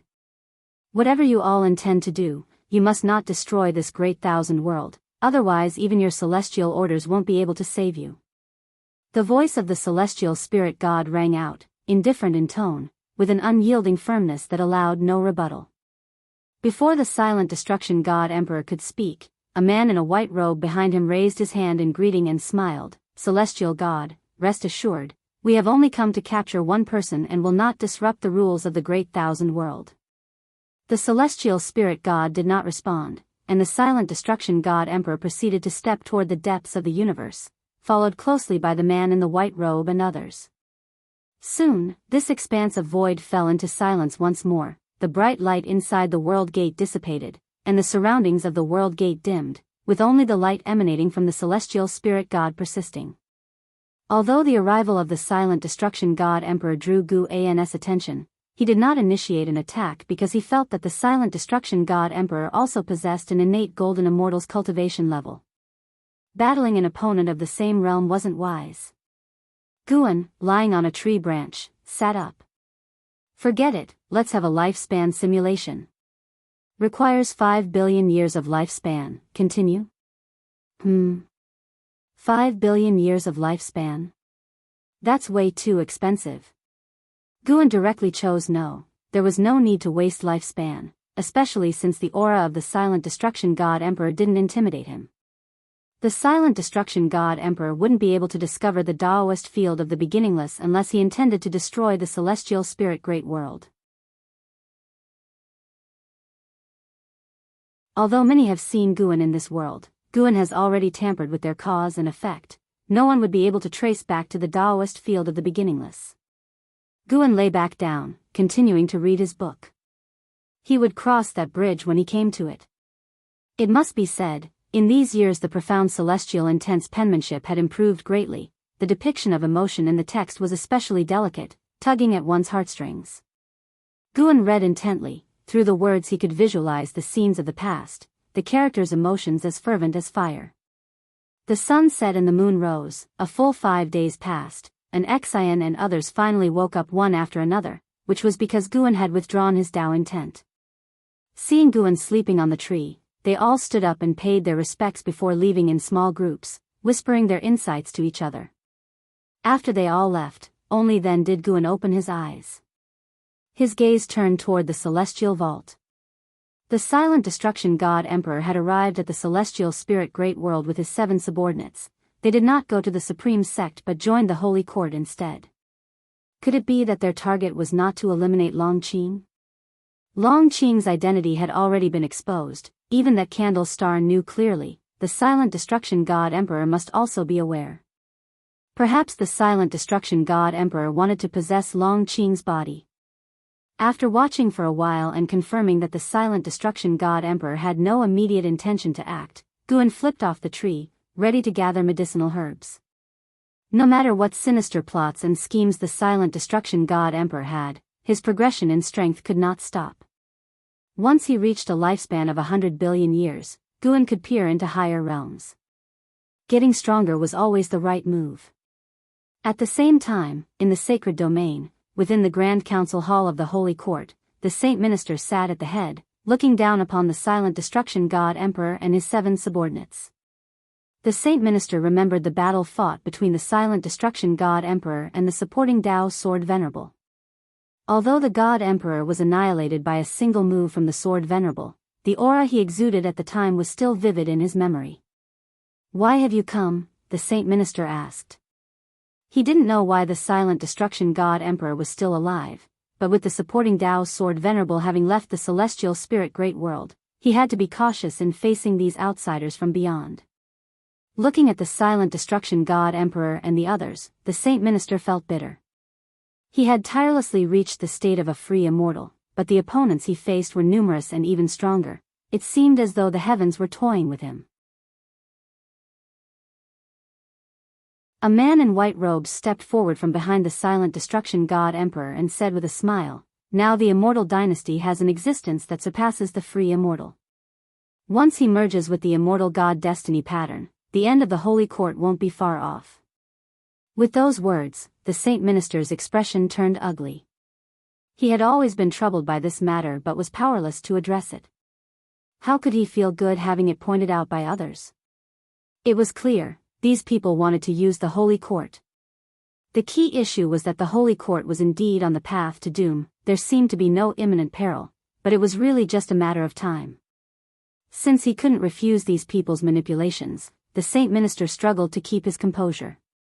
The man in white continued to speak with a smile. Even if the young immortal emperor merges with the immortal god destiny pattern, he would not be a match for us. We can assist the Holy Court. You needn't worry about the court becoming our puppet, for we shall leave sooner or later. We are in this world only to cultivate one person. The Saint Minister inquired, "May I ask who this person is? Is he within my Holy Court?" The man in white shook his head. "No, we only need the Holy Court to create obstacles for him, better tempering him and allowing him to grow stronger." After hearing this, the Saint Minister fell into silence. "We will not help you directly annihilate the young immortal emperor. You probably already realize the existence of the tribulations of heaven and earth and the will of the heavenly Tao. If the young immortal emperor acts against the Holy Court, naturally we will intervene. Before that, we will stay in the Holy Court," the man in white said. These words did stir the Saint Minister's heart. He could sense that this group was very strong, each one giving him the same feeling he got from facing the supporting Tao Sword Venerable. The most crucial point was that he had no room to refuse. To do so would only make things uglier, perhaps disastrously so. As the Saint Minister sighed inwardly, the silent destruction god emperor raised his hand and from his palm flew a wooden rod. It was a red wooden rod, with a curved top like a serpent. Apart from being brightly colored, it looked unremarkable. The silent destruction god emperor spoke, "This rod is made of Tao wood and can grant you unparalleled strength, as well as assist you in comprehending the great Tao. Consider it a gift for our first meeting." The Saint Minister started to speak, but the red rod suddenly flew in front of him. The immense pressure changed his complexion. He sensed the profound Tao intent within the rod, and his eyes widened in shock. Such a treasure. The Saint Minister looked at the silent destruction god emperor and asked, Who exactly are you?" The face of the silent destruction god emperor was shrouded in darkness, as if he were the most mysterious being in the world, and he responded, "The silent extinction domain was my creation, and silent extinction is my name." The Saint Minister opened his mouth, his face etched with disbelief. In a valley, the immortal seeker sat beside a lake, gazing at the bright day sky, murmuring, "It seems that I still can't let go." "Whose chess piece are you?" Zhu Shi, who sat meditating in the middle of the lake, opened her eyes and glanced at him, asking, "Whom are you talking about?" "The one who created the Qi of annihilation. The Divine Emperor? Someone of his caliber is also a chess piece?" "Indeed, he's been tirelessly working for the bloodline of the Long clan. He's either being driven by someone behind the scenes or pressured by an even greater force. The waters of this world are becoming muddier, and when the heaven and earth Tao fruit appears, your pressure will only increase." With that said, the immortal seeker's face took on a teasing expression. Zhu Shi hummed, "The Taoist unique venerate skill you passed on to me is so powerful, and with my talent, I'm not afraid."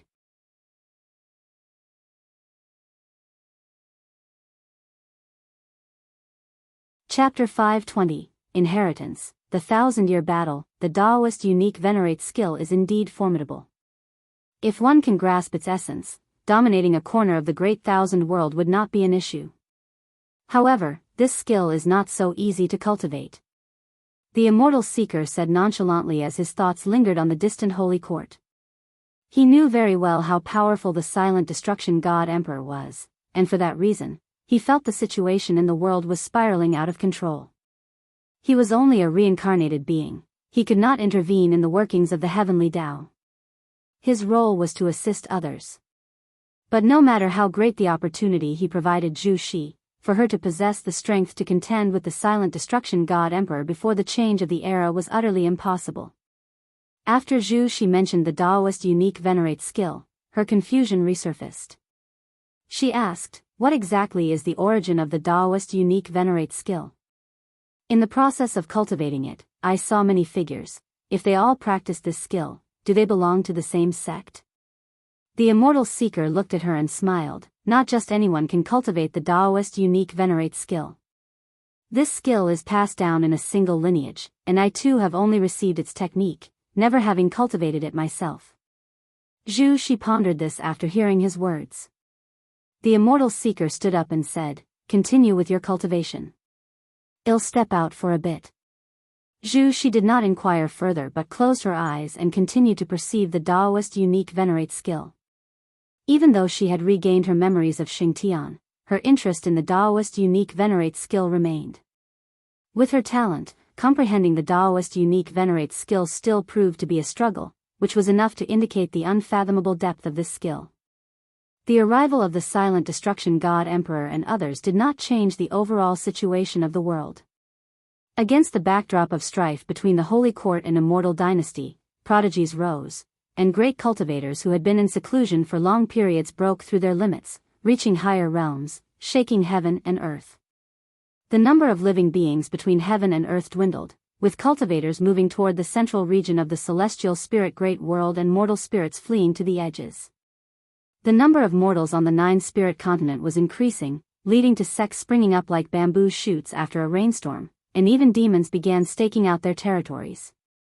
The Taoist field of the beginningless, situated near the Qiankuan sect, fortunately faced no trouble. On this day, Yi Qingshan and 4 others came into the forest to meet an Exian.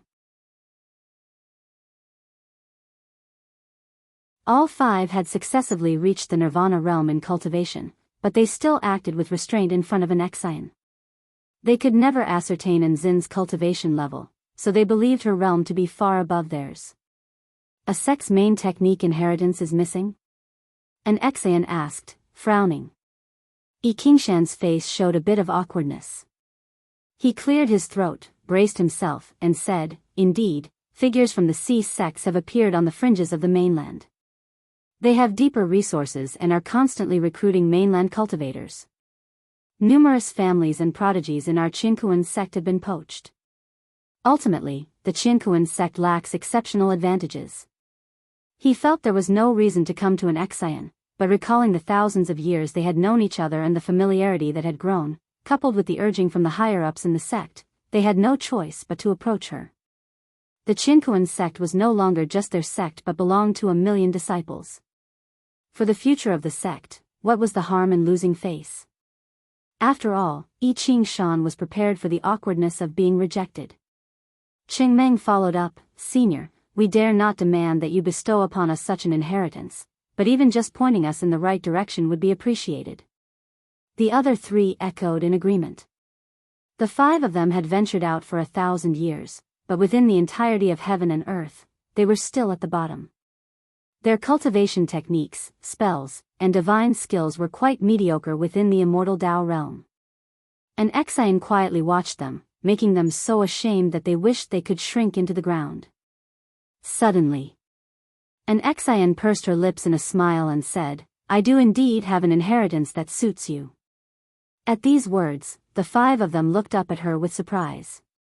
An Exian raised her right hand and with a flick of her finger, 5 secret manuals appeared in her hand. The covers of these 5 secret manuals bore no titles, and with Nzin's actions, Yi Qingshan and his 4 companions exchanged perplexed looks. The techniques and divine skills of the immortal Tao realm were vast and boundless, definitely not something that could be contained within just 5 books.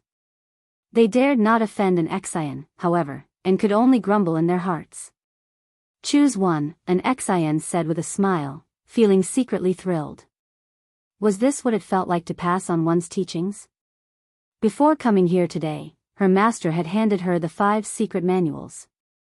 She had been puzzled at first, but after Yi Qingshan and his companions spoke up, she came to admire her master's foresight. This, Yi Qingshan frowned, could a legacy be passed down in such a frivolous manner?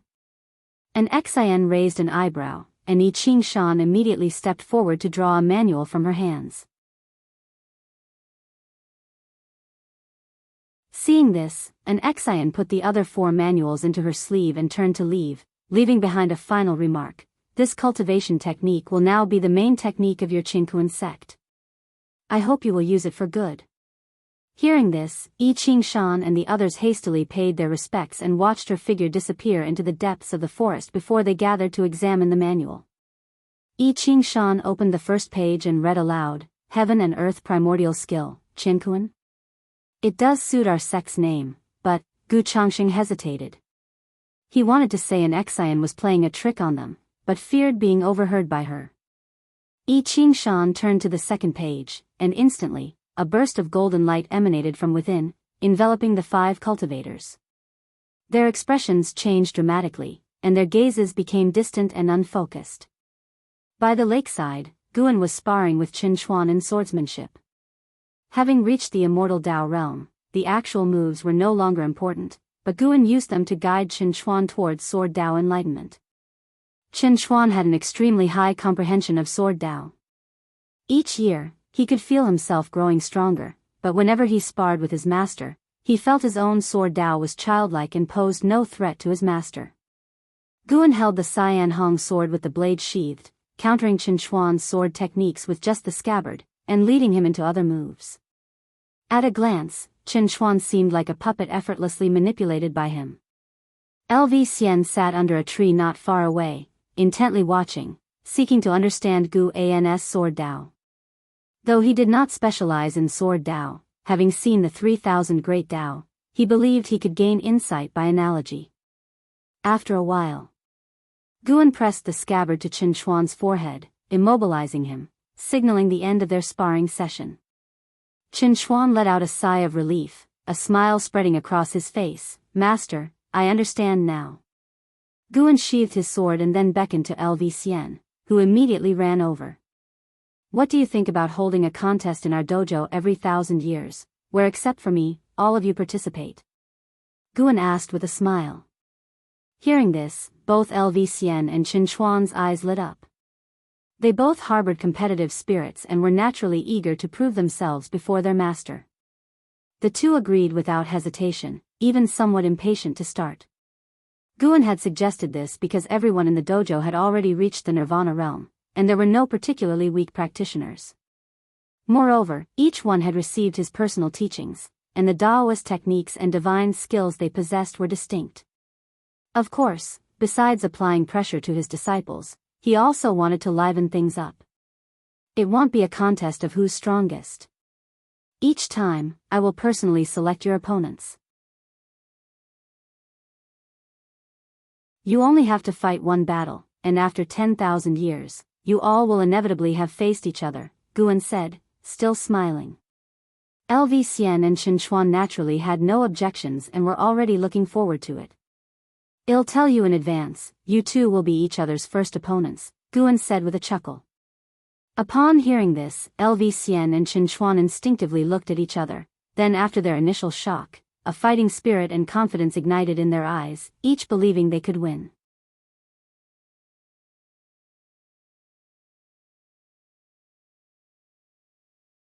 Chapter 521. The shock of Candle Star. The arrangement for the once-in-millennium combat spread quickly throughout the Daoist field of the beginningless, invigorating everyone.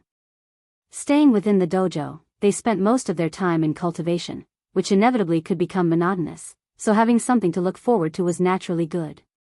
Plus, they wanted to test the results of their cultivation. Unlike casual sparring, a combat hosted by Guan was sure to be taken seriously. Even an Xian wanted to see how strong she could be when she went all out. At dusk, the forest swayed gently with the wind, quiet and exquisitely beautiful. Can I participate too? The ghost mother of Ephemera, dressed in black, stood beside Guan and asked excitedly. Guan was admiring a newly matured spirit flower. He replied, would I really be playing a trick on you? The ghost mother of Ephemera's heart raced. She understood what participating in the combat meant. It meant that Guan had accepted her. As she excitedly moved to kneel, an invisible force stopped her. I've said before, within the Daoist field of the beginningless, there is no need for such formalities, Guan said, his face showing satisfaction. The quality of this spirit flower was good, it could be transplanted to his study. The ghost mother of Ephemera nodded, her heart pounding fast. After the joy, she felt pressure. The people at the dojo were not simple. Guan didn't pay attention to what she was thinking. Taking the spirit flower, he left, while the ghost mother of Ephemera still respectfully bowed to his retreating figure. This is an opportunity one cannot miss. Her eyes sparkling, she felt a surge of power throughout her body. In the Taoist field of the beginningless, there was no lack of heavenly materials and earthly treasures, and with a great power like Guan as a mentor, the so-called loss of freedom, she thought, was not permanent. As long as she performed well, there would come a day when Guan would need her, send her on missions, and then she could return to the delights of the human world. In the blink of an eye, another 100 years passed. The autumn wind blew into the third medicine valley of the supreme sect where L.V. Badian, with his white hair, stood in front of a medicine garden. Looking at the medicinal herbs, he seemed to see a blurred figure. It was as if a scene from long ago overlapped before his eyes. Long Qing came to his side and asked, "Sect leader, what are you thinking about? You're not reminiscing about my master again, are you?" "Don't worry, he's definitely fine." L.V. Badian came to his senses and looked at Long Qing, his face involuntarily forming a smile. He felt that Long Qing was very much like Guan, not just in stature but also in appearance. Guan had many disciples, but only Long Qing resembled him. He couldn't help but suspect that Long Qing might actually be a child Guan had left in the outside world. Perhaps there was a story behind it, and that's why Guan had not made clear his relationship with Long Qing. Because of such a suspicion, L.V. Badian felt close to Long Qing and had already started to consider him the successor as sect leader. With the connection of being a disciple of the supporting Tao Sword Venerable, it would certainly not be difficult for Long Qing to take the position in the future. The heaven-splitting axe was still on the heaven-repairing platform. As long as the sword intent of the supporting Tao Sword Venerable remained, the Supreme Sect couldn't forget or overlook the Sword Venerable. "Are you ready to be the sect leader?" L.V. Badian asked with a smile. Upon hearing this, Long Qing showed a confident smile and said, "Of course I'm ready. With Senior Candle Star supporting me, I believe I can handle any trouble that comes my way." Hearing him mention Candle Star, L.V. Badian didn't pay too much attention. Strong as Candle Star might be, could he be as strong as Guan? He was the sect leader who often leveraged the power of the supporting Tao Sword Venerable. L.V. Badian began to instruct him on what to pay attention to as sect leader. Long Qing listened earnestly. Many said that L.V. Badian wasn't formidable enough and that he only held his position because of the supporting Tao Sword Venerable. But in Long Qing's eyes, that was precisely what made L.V. Badian remarkable. Pulling in a powerhouse with no blood or mentor-disciple ties as a stable supporter over the years, wasn't that impressive? Being a sect leader wasn't just about who had the highest cultivation level, but about such maneuvers. That's why Long Qing greatly respected L.V. Badian and also wanted to learn from him. While chatting, L.V. Badian started to talk about the past, how he once disguised himself as a medicine slave to serve as Gu An's assistant, when neither knew the other's identity, and that's how they formed a bond.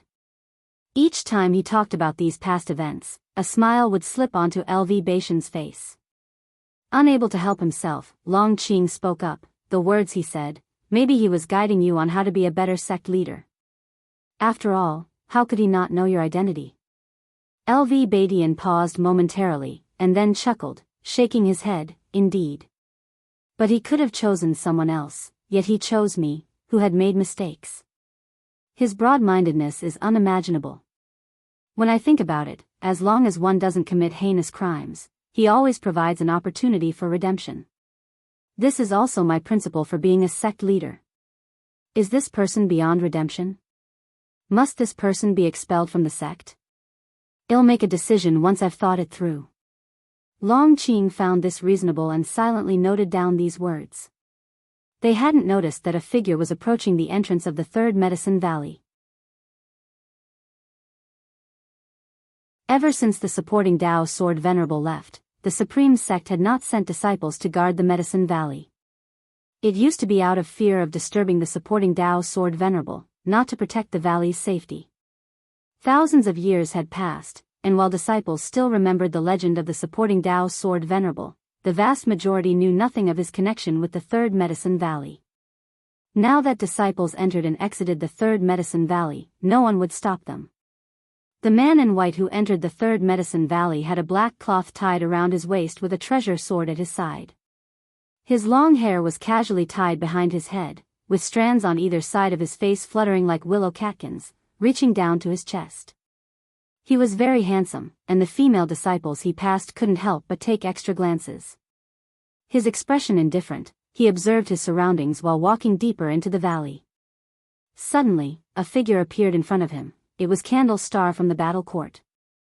Candle Star sized up the man in white and squinted, asking, "Who might you be?" Candle Star was secretly shocked. He was the profound Yuan-free immortal, yet he couldn't discern this man's cultivation level. The man in white looked at Candle Star and asked in return, "Are you Candle Star from the battle court?"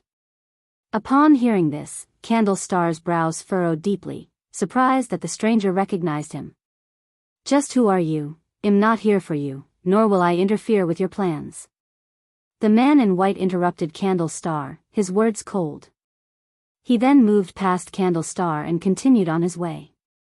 His gaze quickly settled on Long Qing. Candle Star stepped in front of him again, his voice cold. "Then who are you looking for? How can I be sure you won't mess with my plans if you don't explain yourself clearly?" The man in white answered, "I'm looking for Long Qing, your disciple. I won't harm him. I'm just here to give him a warning, and what I have to say has nothing to do with your schemes." Having said that, he moved forward again, this time shouldering past Candle Star. This shove made Candle Star even more wary of him. This man was very strong. Candle Star watched as the man in white headed toward Long Qing, hesitated for a moment, and decided to follow. Clang, the sound of a sword being drawn suddenly echoed, and the tip of the blade was abruptly at Candle Star's throat, causing his pupils to dilate. So fast. He hadn't even seen how the man in white had drawn his sword, and this sword was no ordinary sword.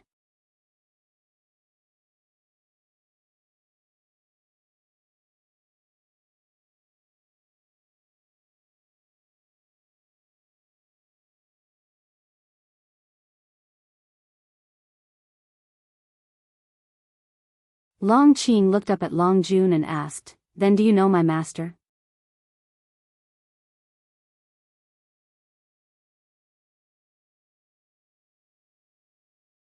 Chapter 523, The Strength of the Long Clan, Your Master?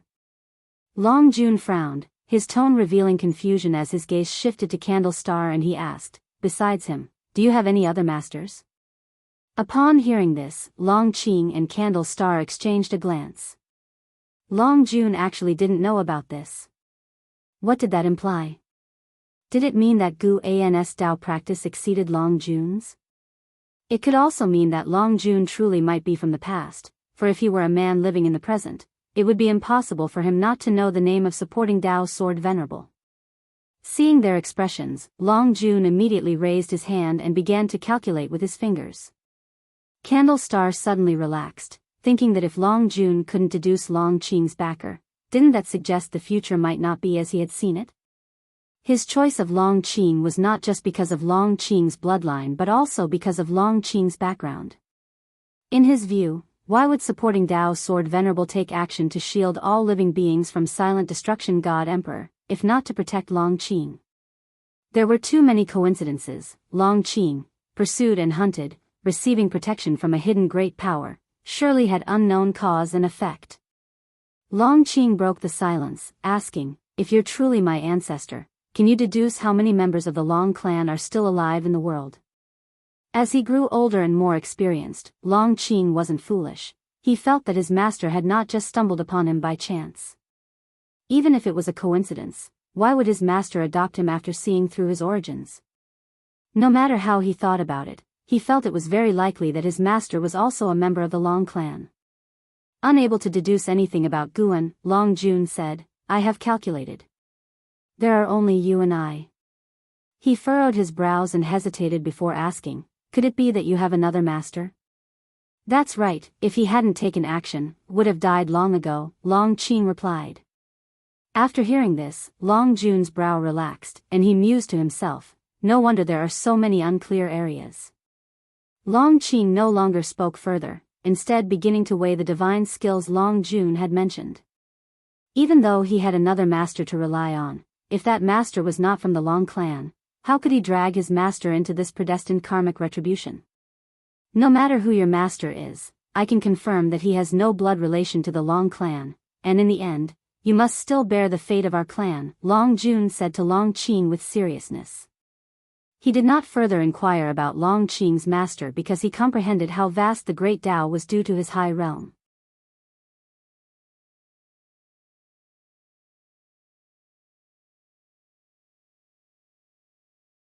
Even if Guan were to give him guidance now, it would likely be very difficult to change his fate.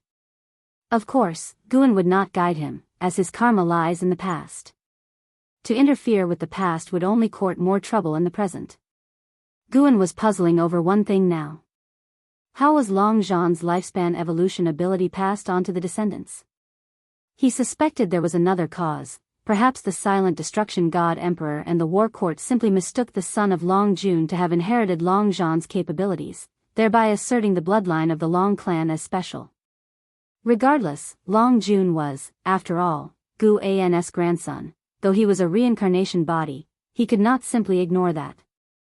Very well. Now, he had one more reason to deal with the war court. In fact, without initiating an attack, the war court would continue to pester him, but now that he had an unavoidable reason to make a move, he was even more determined to confront the war court. Under the tree, Guan took out the fate pen and the infinite sword book. There were many ways to kill an enemy. That was what he would do next, wait for Long Jun to reveal the Lord of the War Court's name. As for the celestial dragon Dharma aspect mentioned by Long Jun, Guan did not take it seriously. Long Zhan did discuss the creation of the celestial dragon reincarnation Dharma aspect in its early stages with Long Xian, but Long Xian did not actually learn the true celestial dragon reincarnation Dharma aspect. Guan would also occasionally cultivate this divine skill, and he had been able to summon the reincarnation body. Long Zhan, Yang Xian, Lu Han, Ji, Black Profound Emperor, and others, each had their own talent. Someday, when Guan waved his hand grandly, and the reincarnation body appeared in front of him, that moment would be terrifying, and even he himself could not judge. In the future, he would continue to undergo lifespan reincarnation, which meant the celestial dragon reincarnation Dharma aspect could only become increasingly more powerful. Seeing Long Jun start to transmit divine skills, Guan withdrew his divine sense and continued to sleep. He prepared to dream with the experiences of Ji, to roam the great Tao worlds of the future. To comprehend the past, to pursue the origin of the great Tao, to roam the future, was also to pursue the direction of the great Tao. Long Jun took up residence in the Third Medicine Valley, hiding his real name. As he stayed longer in the Medicine Valley, the disciples began to call him the Senior in White. He would occasionally guide the direct disciples of Long Qing in their cultivation, but more often, he would play Go with others in the dojo established by Guan, contemplating the Tao in the game of Go. In a blink, 10 years quickly passed. One day, Long Jun came to the heaven-repairing platform of the outer sect city. Having just arrived at Supreme Sect, he had heard of the legend of the supporting Tao sword Venerable, but previously his attention had been focused on Long Qing. Now he understood that Long Qing's mentor was the supporting Tao sword Venerable, who had saved the celestial spirit great world on many occasions, which piqued his curiosity about the supporting Tao sword Venerable. Today, he would experience the supporting Tao sword Venerable's sword intent. He, too, was a sword cultivator. As he just stepped onto the heaven-repairing platform, his face suddenly changed, he furrowed his brows, and then stepped forward. Thousands of years had passed, yet the heaven-repairing platform was still crowded with people. Anyone who came to the Supreme Sect wanted to feel the mythical heritage of the sect. Passing through the crowd, Long Jun came to the heaven-splitting axe.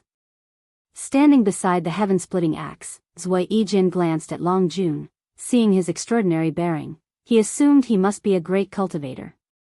But even with such a guess, Zui Yijin was not polite and with a wave of his hand, said, "Go back and line up."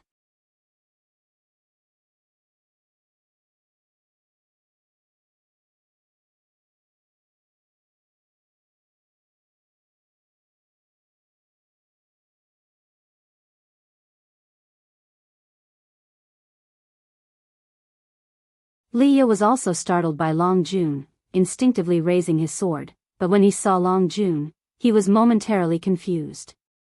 For some reason, there was a slight resemblance to Guan in Long Jun's features.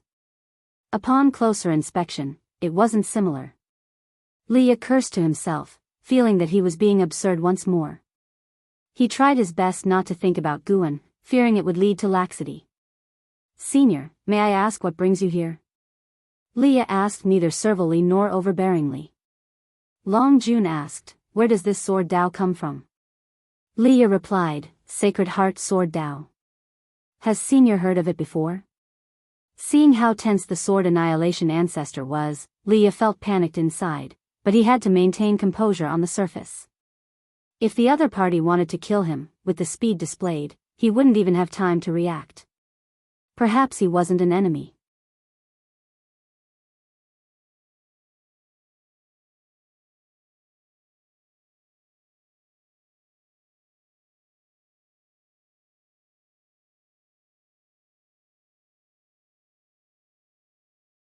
No matter how high one's realm is, they are always entangled with karma. Under the cosmic starry sky, the celestial Tao golden core continues to burn, its radiance seeming eternal. In front of the celestial Tao golden core, young immortal emperor slowly stood up, with An Hao meditating beside him, also opening his eyes and looking up at him. "We can't wait any longer, the destiny of great heaven and earth is being divided. If this goes on, the destiny of the immortal dynasty will eventually be eroded." Young immortal emperor murmured to himself. The conflict between the immortal dynasty and the holy court continued to this day, with the destiny of both sides growing. However, in reality, young immortal emperor could feel the presence of an outer heaven being infiltrating both the immortal dynasty and the holy court. With just one miracle, the destiny of both powers could be usurped. Indeed, this was the case. After his 1,000-year seclusion, the immortal dynasty needed someone to take charge, which presented many opportunities for the forces beyond heaven. He could sense that there was a presence within the immortal dynasty stronger than himself. This made him hesitant to reveal himself, for fear of exposing the location of the celestial Tao golden core. An Hao frowned at young immortal emperor and said, "With your current cultivation level, to accomplish that task, I fear it might be." Young immortal emperor looked at the celestial Tao golden core and said, "Before the great calamity arrives, the highest realm in great heaven and earth was the Zizai immortal realm, which indicates that great heaven and earth could only create a free immortal. Now that I have surpassed the free immortal, it's not impossible for me to achieve it." And Hao asked, "If you fail, what then?" Young immortal emperor glanced at him and said, "Then it's up to you to do it." And Hao's expression remained calm as he replied, "If it's up to me, after my success, the immortal dynasty won't be the supreme power of heaven and earth. I'm well aware, but my failure signifies that the destiny of the immortal dynasty has come to an end. What you must do is to protect the living beings of great heaven and earth." After saying this, young immortal emperor stepped toward the celestial Tao golden core. And Hao stood up and watched as young immortal emperor entered the celestial Tao golden core, its raging flames quickly engulfing him. This scene filled An Hao with a sense of expectation. He was also curious whether young immortal emperor, with his realm, could accomplish such a feat of creating heaven and earth. As young immortal emperor's figure completely vanished into the celestial Tao golden core, the golden flames of the celestial Tao golden core suddenly came to a halt. Elsewhere, within the Taoist field of the beginningless, in front of a waterfall, Guan was painting with Shen Zhen when he suddenly felt something and looked up, frowning.